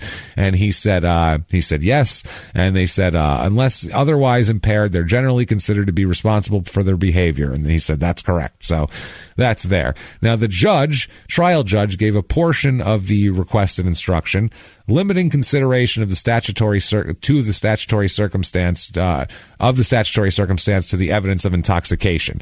He says, quote, you would find this mitigating circumstance if you find that Roscoe Artis on the evening of October 21st, 1983, drank 3 beers, and on the morning of October 22nd, before the killing, drank 2 swallows of peppermint schnapps, and that given Roscoe Artis's reaction to the schnapps he drank, someone must have put something in it, and that this impaired his capacity to appreciate the criminality of his conduct. So what they're saying is you can find as a mitigating circumstance for the impairment only if you think that he was drugged. Okay. You can't say, you can't say that he drank some schnapps and got drunk, so then he's not responsible. Okay. He's responsible for that. But if somebody drugged him, then he's not responsible. Then it's a different story. He did not voluntarily ingest that, nor does he's not used to that, and probably doesn't use that frequently, therefore would not know the reaction of those drugs and his behavior while on those drugs. Because he didn't even know what he got. Right. They did not instruct the jury to consider his intelligence with respect to statutory mitigating circumstance. They're saying that that's not one. He also, Roscoe's team here, failed to object when the prosecutor called the jury's attention to his demeanor, suggesting that they perceived a man without visible signs of remorse. Right. This isn't, you can't do this in court because the lawyers, you can, but they even said later on that this is gray area. Yeah. Because OJ sat there looking stoic. Right. That's what they tell you to fucking do. Don't show emotion either way because it can be read. Right. So they say, quote, they say this to the jury in closing, quote, look at Roscoe Artis over there, ladies and gentlemen of the jury. You watched him throughout the trial. Is this a man of remorse? Is this a man of contrition? You have observed him on the stand. You've observed him sitting here in the courtroom for almost 2 weeks. Have you seen the first sign of contrition about him? Have you seen the first sign of remorse about him to show where there's a conscience somewhere in that head or body working on him? So, I mean, they look at him type of thing, which is the problem. Is I don't like that. Yeah, I don't like look at him. Look at him doesn't matter. That doesn't matter. Right. That's just redneck shit. Look at him. He's black, ain't he? Right. Like that's what I hear in North Carolina. In North Carolina, you got to be extra careful. I feel like, and don't go look at him. Right. Just here are facts that we've gathered. The problem with look at him, does he look like somebody that shows remorse? He's claiming he didn't do it. What remorse is there? And that's the thing. Right. And when the judge questions him about that, he said, "I don't feel any remorse. I don't feel anything." And they said, "How do you not?" He goes, "Because I didn't kill anybody." And they said, "Well, do you feel bad about it happening now?" And he goes, "No, because I didn't do it. So why would I feel bad about it?" Which, whatever. That's a good point. It's a good point. I mean, it sucks that, I'd feel bad if there was a girl dead and yeah, you'd say, well, I feel bad she's dead, but I didn't fucking kill her. But that's the other thing they try to get you to do is you feel bad about it, don't you? And then you go, you feel bad. And they go, what do you feel bad about if you didn't fucking do it? Like, it's either way, there's no right answer to that shit. So, he argued that the appropriate punishment for this is what's fucked up here. The prosecutor started mixing in biblical shit. Oh, no. In with shit. He basically, he said when one convicted of murder, the appropriate punishment for one convicted of murder is death. He said that they said that he copiously read from the Bible, occasionally interspersing biblical passages with reference to North Carolina law. My word. He said at one point, listen to this, and if he smite him with an instrument of iron so that he die, he is a murderer. The murderer shall surely be put to death. And if he smite him with throwing a stone wherewith he may die, and he die, he is a murderer. The murderer shall surely be put to death. Or if he smite him with a hand weapon, or wood, or wherewith he may die, and he die, he is a murderer. The murderer shall surely be put to death. He kept putting biblical passages in. And by the way, this isn't the fucked up part at all that's coming up. We're going to find out in a second here. The problem with that passage is that another man that didn't exist, Batman, said that if you kill a murderer, then there's still the same amount of murderers on the planet. That's the thing. Yes. You've traded places with him. Right. But as we know, I just don't like biblical shit being anywhere near anything legal or court or anything that like we've all agreed on as a society, because we haven't all agreed on that part. Exactly. So anyway, they end up finding for him, jury recommends the death sentence, and the judge gets him in front, and that's when they start asking him about guilt, and do you feel guilty? And he says, no, I don't have any remorse, and blah, blah, blah. So the judge says, you, sir, may fuck off, and gives him the death penalty. Oh, boy. So he is hitting the road on the death penalty here. Obviously, he has appeals. Sure. Clearly, there's going to be appeals here. He contends that there was an error for the trial court to refuse his request exactly of instructions to the jury that he wanted them to do here. He said that an impartial the instructions were critical to the selection of an impartial jury because two misstatements of the law made by the prosecutor and because at least one juror changed his mind about the ability to consider imposing the death penalty based upon imperfect information. There's a whole thing here. He says that he says the jurors were compelled to consider their attitude toward the death penalty in a vacuum without information as to sentencing procedures that would enable them to accurately inquire about those attitudes. It's basically a way to go around. He wants. There's always in every appeal. There's ineffective assistance of counsel, and there's I don't like the instructions the jury got. Yeah. There's always those two because those are things that can be easily argued. They're human error that can happen and shit like that. So you can argue that. So anyway, he argues all of this. He argues that the jury selected was slanted in favor of the death penalty, not only because of the trial court's refusal to charge, to give them the proffered instruction that the defendant wanted him, but also because of questions the court permitted the prosecutor to ask, without allowing similar latitude to questions posed by the defendant's counsel. So they're saying that they gave special treatment to the prosecutor and gave him more latitude to ask questions he shouldn't have been able to ask. They say, the appeals court says, the record reflects no gross imbalance in the trial court's responses to the defendant's inquiries as opposed to those of the prosecutor. So they shuffle that one aside, shunt it aside. So also now there's a juror issue. He says there's an error in the process of jury selection to a private conversation between the judge and a juror.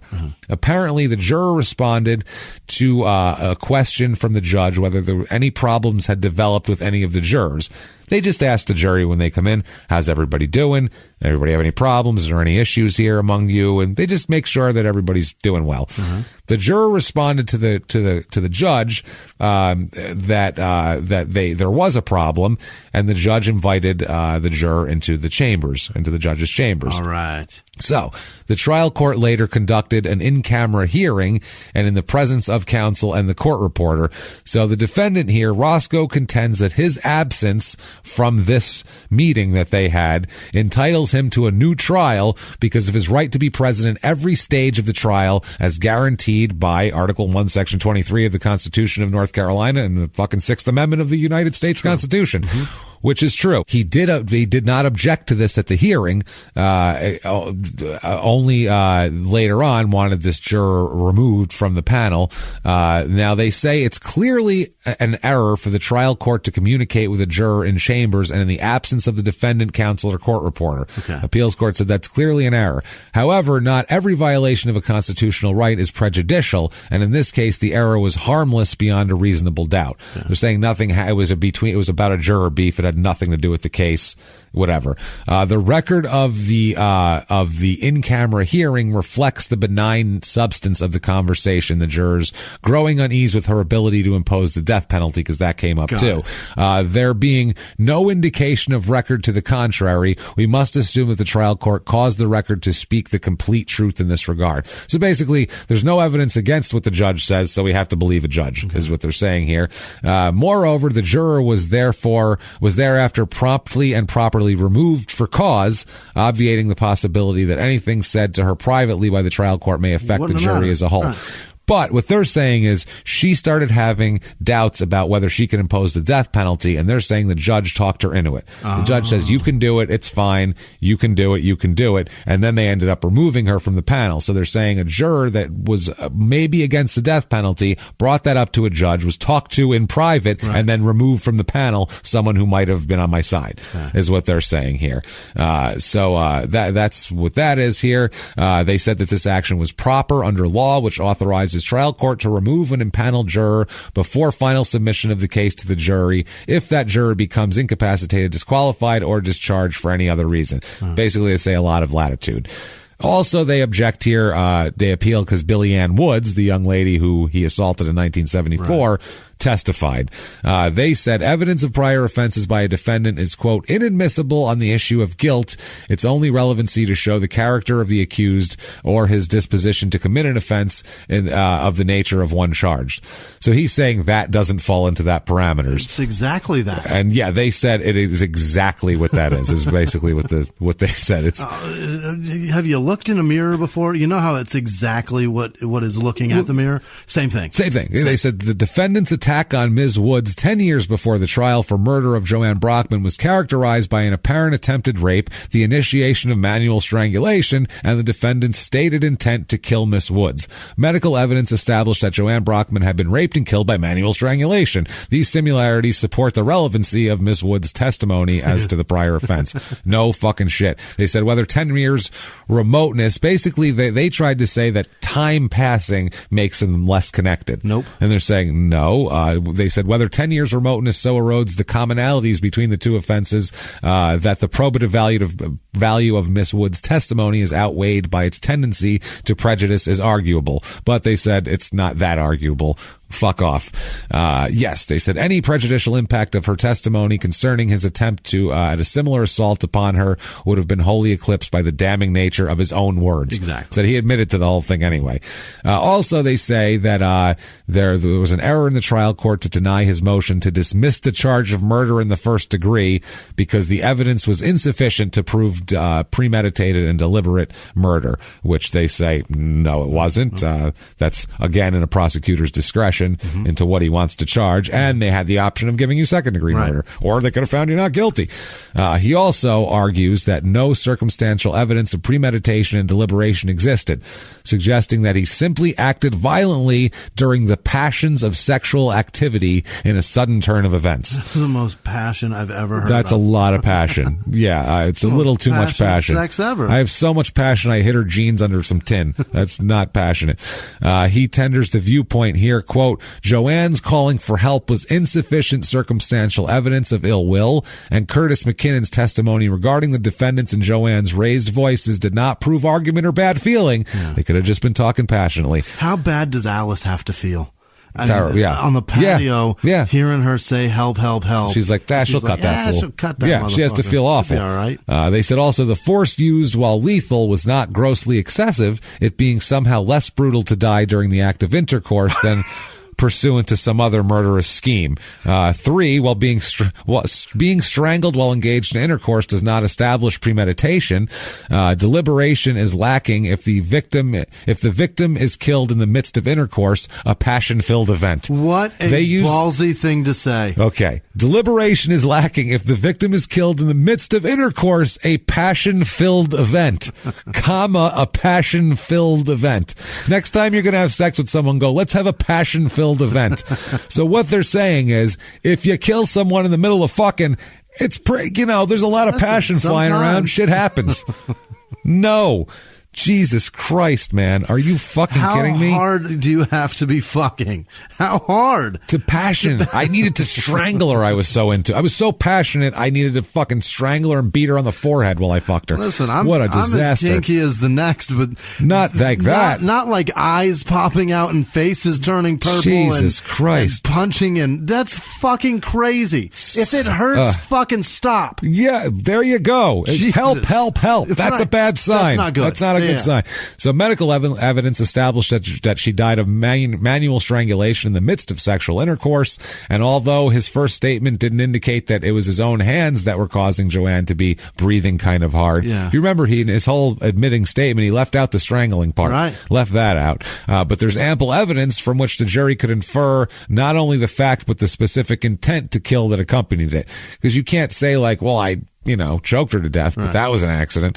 You can say I saw faces. So they said, basically, give me a fucking break. And then the defendant here complains in addition that the testimony of a clinical psychologist concerning the results of an IQ test administered to the defendant was erroneously excluded, although the testimony was in fact actually admitted. So he appealed something that actually happened. He said, they didn't let my shit in. And they were like, yeah, that dude testified. We just didn't care. Just nobody cared. The objective of introducing this testimony was, quote, show that the defendant is talked to and he makes responses as he is questioned, and that his intellectual capacity would need to be considered to gauge his responses by.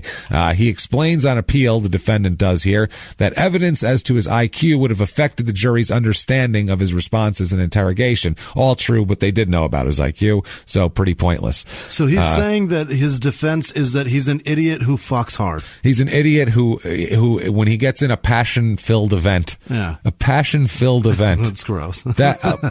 I can't. A passion-filled event? That's the worst fucking way I've ever heard fucking described. My point is, I better not ever be on the stand ever. I'm going to jail forever. Apparently so. I'm an idiot who fucks hard, James. Yeah, well, there you go. If you do that, you're done.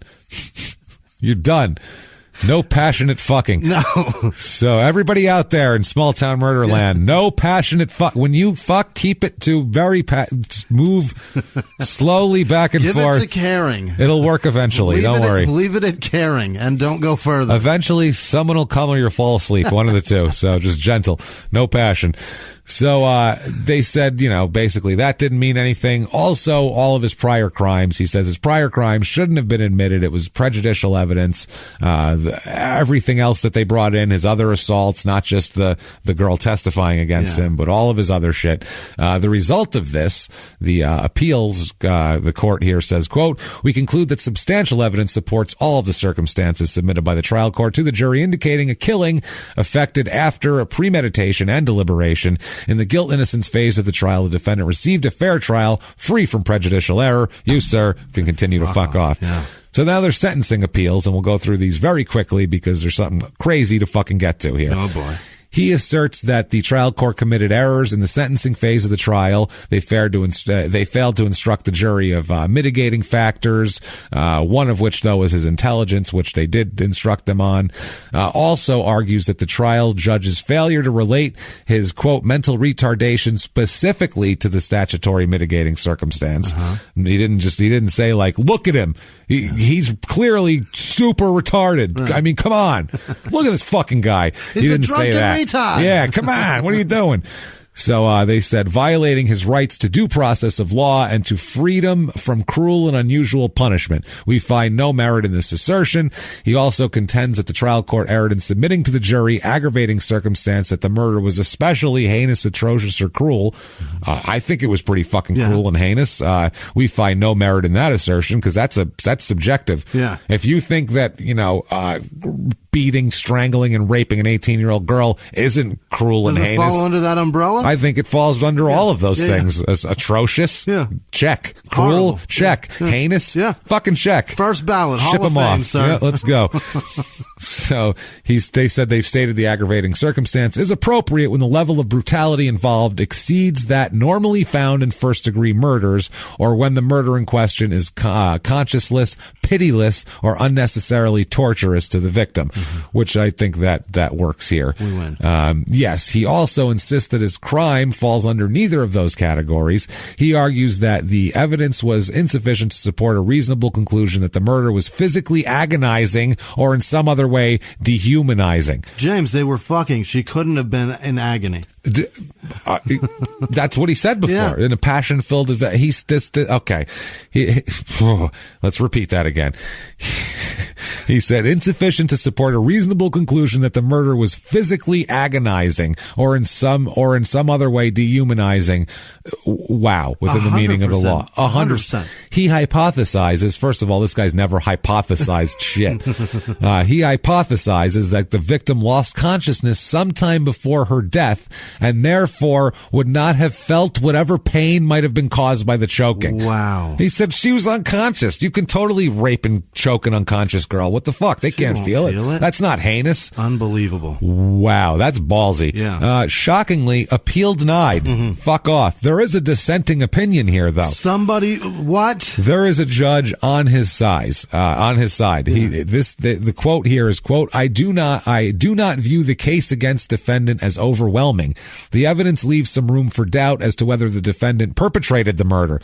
He's not even saying whether it was heinous or first degree, or he's saying whether he did it at all. Wow. As the majority says, the majority of the justices here, the state relied primarily on an inculpatory statement, his own incriminating statement, purportedly made before trial by the defendant to investigating officers. His statements and actions tend to indicate that he was familiar with the crime scene and bloodstains on the shirt, which matched the blood of the victim.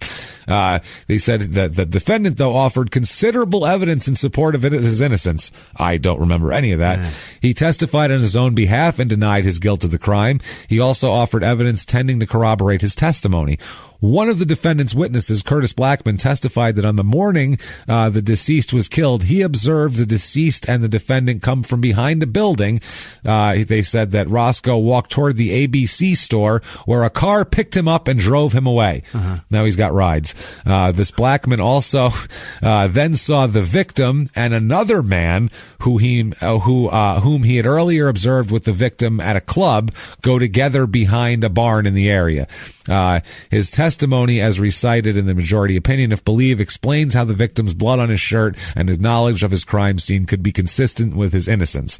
So now he's saying that maybe he punched her and hit her with a stick and then just drove away, and then another guy came and was like, oh, cool, a pantsless girl who's bleeding from the face. I guess I'll rape and kill her. Because everyone's horrible, apparently. And she owes me $5. And $5 is also there. So they say to fuck off, everything like that. But later on, in the 2000s, his sentence is later commuted to life without parole. What? Due to some new laws that came up with the jury recommendations. And then also, once they had to do a trial for resentencing. And then his mental shit came up a lot. And then the farther you go in time, 67 sounds worse and worse and worse. Right. So that's the way that went. Now, 2014. McCollum and Brown, remember those guys? Yeah. They've always claimed innocence for the Sabrina Bowie murder. Sure. Always claimed innocence here. They, in fact, there was no physical evidence or independent witnesses linking these guys to the crime scene or the crime itself. 2014, they're still in prison? They've been in prison for 31 years. Okay. These two guys here. Everybody's still in prison. Roscoe's in prison. Brown, McCollum, they're all in prison. Okay. So they're also saying, nor did any evidence exist that implicated either Mr. McCollum or Mr. Brown's mother or sister in the commission of the crimes, because there's a DNA thing. In fact, at the time they were questioned, both McCollum and Mr. Brown were conclusively eliminated as the sources of identifiable fingerprint evidence found at the crime scene where Sabrina Bowie's body was found. Okay. Before they commenced their interrogation, the police, that is, of Henry McCollum, Sneed, Allen, and Seeley, who are the police involved here, had personal knowledge of what physical evidence existed, where the evidence was found at the crime scene, and the condition of the evidence. Sneed, Allen, and Seeley imparted this knowledge upon Henry McCollum during the interrogation. Sneed, Allen, and Seeley further expressed the view that McCollum had not acted alone when accusing him of raping and murdering Sabrina Bowie, specifically questioning McCollum about his younger brother, Leon Brown. The three law enforcement agents repeatedly promised McCollum that if he implicated co-perpetrators, they in the court system would be lenient with him. The law enforcement agents further promised McCollum that if he simply admitted that he played a minor role in the offense, such as restraining the victim, they in the court system would be more lenient on him. So, 1:37 a.m. In 1983, September 29th, Henry Lee McCollum signed two statements written by law enforcement officers. Neither of these kids are the second grade reading level, can't read at all. That's what we have, 56, 54 IQ. Oh my God. So they wrote the statements. These statements contain the details of the crime scene, the condition of the evidence, the condition of the victim's body, and implicated Leon Brown, Chris Brown, Darrell Suber, and Lewis Moore. In his statement, McCollum allegedly told police that he had simply held the victim down while others raped and murdered her. Now, when they do a bunch of checks, Lewis Moore moved to Kentucky. He hasn't been back well before that. He was gone and never been around. Another guy was out of state and had proof of being out of state. He was with a police officer somewhere in another state. So none of those people were involved in this. What about Chris Brown? Another one. Chris Brown's totally involved. It's all him. No, it's not Chris Brown. So, yeah, that's what happened. So the North Carolina Innocence Inquiry Commission announces that new DNA testing of a cigarette butt found at the crime scene of the Sabrina Bowie murder matches the DNA of who? Yes. Roscoe Artist. Son of a bitch. Where the fuck did Roscoe Artist live? Right next door to where the body was found. No way. The sister's house was butted up against a soybean field right where the body was found. Oh, and they never once questioned him. Well, let's talk about that. Okay. Let's talk about that. Police investigated Artist as a suspect, but never told the defense attorneys about that. Wow. Because obviously he's the biggest suspect because he's had this has happened before. That's how he does it. A stick. The whole thing is so his MO, and they just went, fuck it. These kids are easier. Wow. Unbelievable. Sneed, Allen, and what was the other dude's name? Schnozberry? Sneed, Allen, and Seeley. They're dickheads. These guys. Where are these fucking jerks? Well, let's keep talking about it here. So they investigated never till they hid the shit from so that's discovery they hid. So there's Brady violations. There's fucking every kind of violation you can imagine here. Not to mention they had a 15-year-old with a 54 IQ being interrogated without his parent present. This is like Brendan Dassey on fucking steroids. This is mix Brendan Dassey with fucking the Klan and you get this shit. Unbelievable. So this is fucking crazy. September of 2014, a judge declares McCollum and Brown innocent. Yes. And vacates their conviction. People go batshit. Yeah. The fucking family is pissed. Well, yeah. They're super pissed. They're like, it's like she has no justice now. Yeah. It's like the whole thing's she's gone. Dead all over again. Yeah, they're super upset, which I don't blame them. Yeah. But you do want the right person to be gone. I would assume. I would. Yeah. Now, Joe Freeman Britt, who was a prosecutor on this case, on the original case of these two young men here, he said after the judge declared them innocent that he has no doubts the confessions were genuine and that they're guilty, these what boys. What a cocksucker. He says, no doubt at all, none. He says he doesn't put much stock in DNA exonerations. What? We don't believe in science around these parts. Now, I read in the Bible, as a matter of fact, though, that one killeth with a stone, so that means more than DNA. You fucking hillbilly. Wow. So, he says, quote, you find a cigarette, you say it has Roscoe Artis's DNA on it, but so what? It's just a cigarette, and absent some direct connection to the actual killing, what have you got? Do you have an exoneration? I don't think so. How about you have a guy who fits his exact fucking MO? The guy's a fucking serial killer. Yeah, the guy is that's what he does. He's a fucking serial killer. He killed the other one. He killed the last one that they charged him for. And he kills people, women in a specific way, sexually, strangulate. He has a fucking he signature, shuts them for up Christ's so that sake. he can murder them, and that's exactly what happened to that girl. So what? More likely, it was the two fucking mentally challenged teenagers who didn't know their ass from a fucking elbow. More likely them, right? And 3 boys that were out of town. The 3 boys time. who weren't even in the state at the time. What an fucking asshole. ridiculous. So the Innocence Inquiry Commission investigation also turned up hidden evidence that they fucking intentionally hid on these Alan kids. Sneed, Schnozberry. These fuckers. 3 days before McCollum and Brown went to trial in 1984, the Red Springs police requested that the SBI, the Special Whatever Investigation Bureau there, examine the unidentified fingerprint on the beer can to see if it matched Roscoe Artis. So they requested that. Earlier this month, the commission investigator, this is back then, the commission investigator found the box of evidence in the Red Springs Police Department, despite repeated claims by the department that it didn't have it. The box contained fingernail clippings from Sabrina with fucking DNA in them, a beer can, hair samples, swabs, and other potential sources of DNA evidence. McCollum at this point is 50 fucking years old. When this is happening, he is 50 years old. You want your heart to break a little more, Jimmy? Goddamn life. You want to feel worse for this guy? Yeah. You couldn't feel worse for somebody who you're going to feel worse for both of them, okay? The most devastating thing for McCollum was the fact that he learned that it was Artis. You know why? They grew very close. And their time in jail and death row. Oh, that motherfucker. McCollum said, quote, he was like a father to me. No. You piece of shit motherfucker. How could you do that to somebody? You knew you did that. You knew you did it. You sat next to this motherfucker for 30 years knowing that you did this shit. Unbelievable. And was like a father to him, but didn't say, hey, I'm already fucked. I'm going to go tell him. Jesus Christ. I got to sing. I got to... What? How many lives has he stolen, this fucking guy? Oh, Jesus. You fucking asshole. He robbed this guy of everything. Unbelievable. And kept doing it day after day when he talked to him. It's unfucking real. He said, and Brown, the other one who's 46 at this point, struggled to explain his feelings about Artis or the possibility of freedom after 30 years. He just didn't even know. Yeah. McCollum is more with it than Brown. Okay. Brown, as we'll talk about, has a lot of problems too from prison. It affected him very, very poorly. Well, let's see here. Oh, Jesus.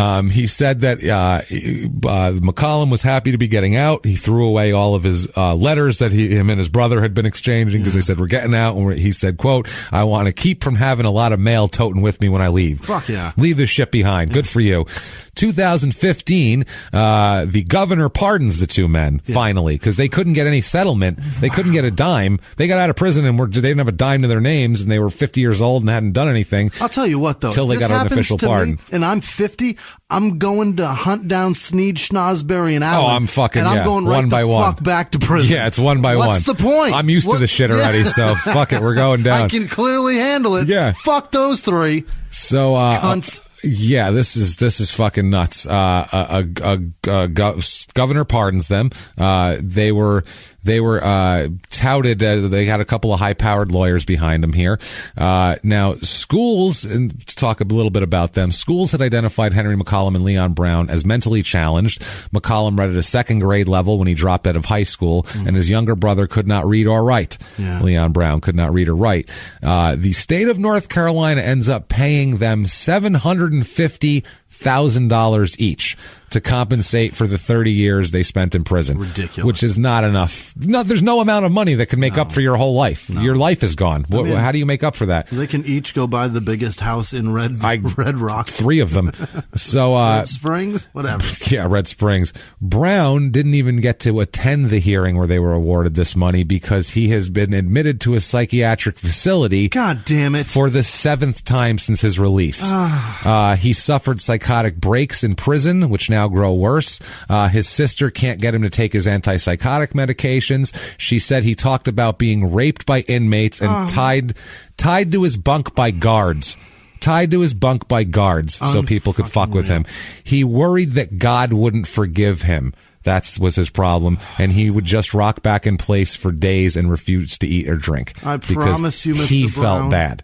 This everybody poor man, you poor motherfucker, 15 years old, forgiven for nothing. Jesus, nobody Christ, has anything man. to forgive you no, for, young that's man. horrible, man. Jesus. So they each get $750,000, which at least they can start a new life, right? Hopefully. Well, 7 months later, they're both broke. Want to know why? Why? McCullum, who is obviously, as they call him, intellectually disabled, began borrowing money at 38% interest at this point. Ooh. Slightly high. Loan sharks don't charge 38. No. You could borrow money from the mob and they don't charge that much fucking interest. Why did that happen? He kept his financial problems hidden from his friends and supporters, like the death row freedom people, because in the fall of 2017, he opened up finally when he was handed documents showing that he owed $130,000 and $65,000 in recent loans. So he finally went to people and said, I don't know what to do. Basically, their money was siphoned off by their their protectors, a sister back home, you bitch, a lawyer from Orlando, a self-proclaimed advocate from Atlanta, How dare you? And her business partner, a college instructor from Brooklyn, according to the documents and interviews by the Marshall Project. Now, by the time a federal judge intervened in the spring of 2017, they hadn't even set up a trust for the brothers, which was all they were supposed to do. But instead, the money intended for their care had been spent on predatory loans, exorbitant legal fees, multiple cars, women's jewelry, and children's toys. Assholes. They these 2 poor kids just got fucked and then fucked again. Unbelievable. Wow. Jesus Christ.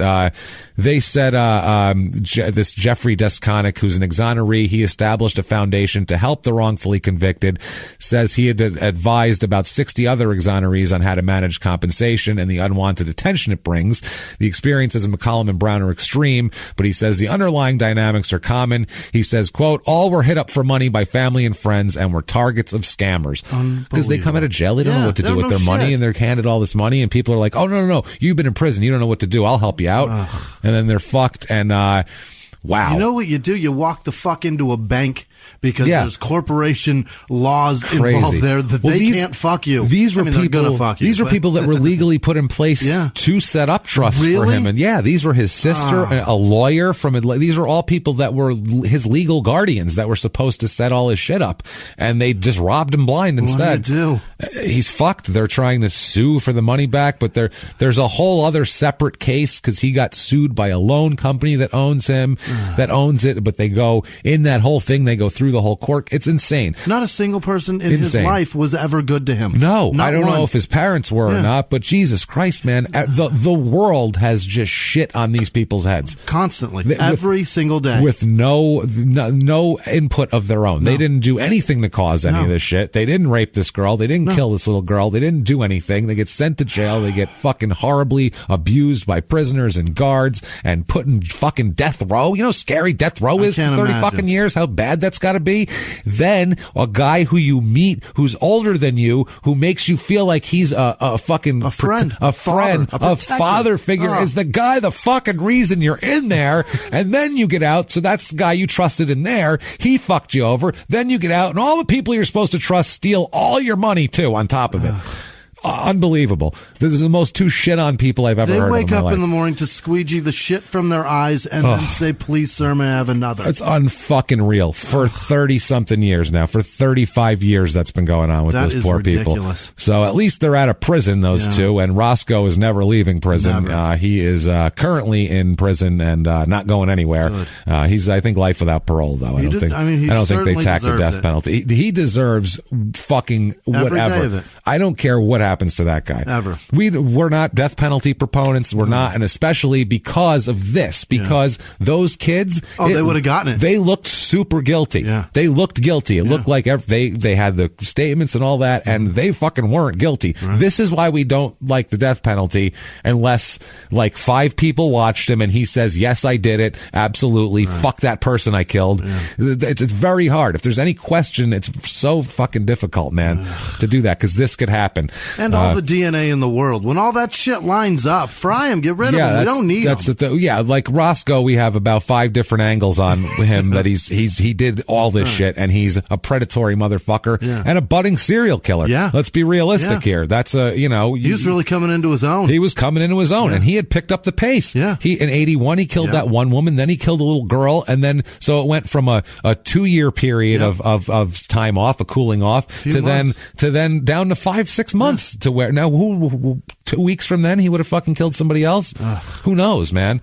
So it might have gone down even sooner, but I don't know. That's fucked up. That'll make you angry. Hope we got your blood flowing today. That is Red Springs, North Carolina, and that is Small Town Murder. Holy Jesus Christ. Oh, what a story. If you like that show, tell us. Let us know about it. Get on iTunes, Apple Podcasts, or honestly, wherever you listen to podcasts. Give us 5 stars. Spotify, Stitcher, whatever.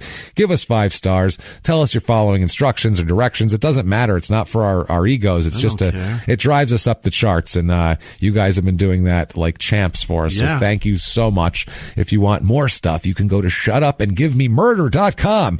You can find everything, everything Small Town Murder and crime and sports related, merchandise and cool stuff and information, tickets to live shows like on January 25th in Seattle at the Neptune, and like on February 21st in West Palm Beach, Florida at the West Palm Improv. Can't wait. Come down and see us there. Also, why not? While you're on the site, follow us on social media. There's links to it. Yes. We are at Murder Small on Twitter, at Small Town Pod on Facebook, and at Small Town Murder on Instagram.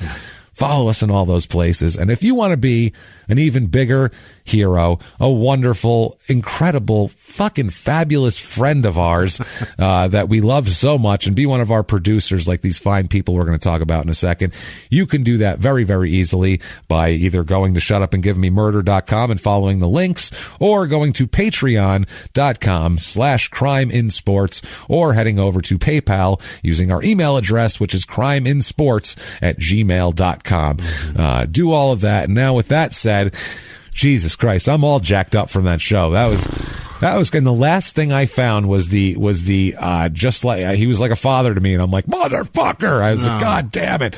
So, anyway, now that we're all angry, Jimmy, hit me with something positive. Hit me with the list of my favorite goddamn people. This week's executive producers are Aaron Cox, Matt Ballou. You were wrong, by the way. I was still reading. He knows what that means. Ashley Johnson, Cat Power, Shannon Feltus, James Fraker, and Julia Avery. Thank you guys so much. We can't do it without you. This week's other producers happen to be Hunter Perry, Hannah Marmoro, Tracy Jacobs, Bill Szynski, Olivia Rafe, Joshua. That's all of them. That's one of those, I'm sure. It might be Reef. I could be way wrong. That's everything. Joshua Alness, Becky Stevens donated twice both ways. Thank you, Becky. Thank you. Cecilia Scheidler. We'll take it both ways. Jesus. Did she Eiffel Tower? We'll take it from both ends. We don't give a shit. Eiffel Tower, high five yourself in the middle, and we'll take it. We don't care. Roscoe Van Dam, Guy Rillo or Ryu Rillo. I think it's Rillo. I think I just did it. Yay. I solved that riddle. Bernardo Ducalon, he donated Philippine money. I've never seen it. I don't know what it looks like. It was through PayPal, so it was all digital. Thank you. But thank you very much. Money. Bernardo, you're a good man. Appreciate Colleen Udovich, Brendan Abels, Amber Goodell, Natasha Fellows, Yes. Jesse Hartman, Ryan Shank, Heather Roberts, Lauren Demarath, Kyle Krasowski, Colby R with no, I think that's the R is the last name. I'm pretty sure. Well, maybe, yeah. Tyler, Tyler, I'm going to fuck this up. Delugency. That sounds like a threat. Yep. I'm going to fuck this up, Tyler. I'm going to fucking open up wide, Tyler. I'm fucking it up. Law Office of Michael Stoll, who also sent us a fucking bidet. Yeah, that was amazing. I want to know the joke. I want to know where the punchline is, because really the punchline right now is I'm washing my ass with your money, sir. That's what that is. Because you shit a lot, I believe. That's what it is. I hope that's what it is, because that's what I'm going to use it for. I think it's just your pooping regimen, Jimmy. That's going to be my honest Thanks, Mike. I appreciate you. Yeah. William Vaughn, Carla Broman, Tess Fahey, Thomas Lofton, Russell Tobler, Becky Albertson, Alexander Jacobson. That one stumbles me because it's a K, not an X. It's it's a tough one. Yeah. I'm not that dumb. Yeah, that one. Michelle Terry Photography, Kevin Talkington, Mariella Rosas. Thank you very much. Jen Stevens, TJ McCullum, John Volkener the third. Ooh. That's a junior's junior. Philip Patrick Breton, Aaron Ishika. Fucking no. Ishik, SHIAEIK. That's all the vowels. How do you get to do that? Aika? Ishik? Emily, it's not in front of me, so I have no idea. I don't know how to pronounce it. Emily Downing, Rachel Stora, Gabrielle Elder. It's with a Y. Yeah, see what I'm doing? I'm doing my best to pronounce it. I get it. PB Corbin, Dave Allen, Marshall Walker donated twice. Thank you, Marshall. Thank you. Penny Coleman, Peachy Keen Meg, Bo Magnuson, William Weir, Skylar Henderson, Ted Cyrus. He's back in. Thank you. Thanks, Ted. Cherie Lynn. I believe that was Latrell Sprewell's cousin. Oh, Cherie. hey, thank you, Cherie. Matt Dietrich, Christina Jordan, Corey Kano, Tuboob Oobsloob. What? Okay, they just wanted you to words they wanted you to say. Yeah, there's an N after a B. Yeah. They're fucking with me for sure. Jordan Bennett donated twice, I think. She did. Yes. Thank you, Jordan. And she sent the hockey pucks also. Oh, that was so cool. Those are awesome. Thank you, Jordan. No, that's a different Jordan. Oh, shit. No, it's the same one. Okay. If it's you, thank you. If it's not you, how dare you pretend to be somebody else and take credit for their hockey pucks? I think it's the same one. Dita Vasquez, Stephen Rude, Anita Marie, Under the Sea Fabrics, Tamsin Hunter, Thomas Smith, Alexis Seeger, Janice Hill, Zach Deficiani. Oh, that's a tough one. Oh, yeah. He got called defecate forever. Yeah, for a long time. For the whole, he still does. Most of the time. It's Justin Miller and Gigi, thank you guys so much. And then happy birthday, Ethan in Columbus. That's not a hard word. It looks like I wrote Columbine. Oh, okay. That is not Columbine. That's confused. Columbus, not Nebraska. Jesus Christ. What a mess. How fucking dumb am I? But that was from his girlfriend, Nikki. She sent 2 emails, and I think she didn't think I read it. You're wrong, Nikki. Thank you, folks, so goddamn much for what you do for us. You're amazing. You're amazing, honestly. From all those reviews to that, to the money you give, to the donations, and just gifts you send us, emails telling us nice things, tweets, whatever it is. Man, thank you guys so much for everything like that. And what if they wanted to say something nice to you, Jimmy? Where could they find you? You can find me at Whisman Sucks, WHISMAN Sucks on Twitter, Instagram, and Snapchat. Our other show, Grumman Sports, has characters on the show, and yes, I'd like to say that somebody set up accounts, but it seems like the real Estevez Jones exists. Oh yeah, he exists. He's out there, and he said hello and sent a donation. So thanks Estevez. We love you. Where can they find you to tell you? Find me at Jimmy P is funny, or copy and paste my last name from the show description, therefore not misspelling it and finding the wrong people and ending up following lawyers from Pittsburgh. So do that. Find us there. Jesus Christ, it's been a wild one, and I feel we've started out the new year strong. We've done well. It's only going to get stronger. We've done better than Sneed, Allen, and Snodgrass. Snodgrass sucks. Someone needs to Snodgrass. Stick a stick down his throat. That said, everybody, until next week, it's been our pleasure. Bye.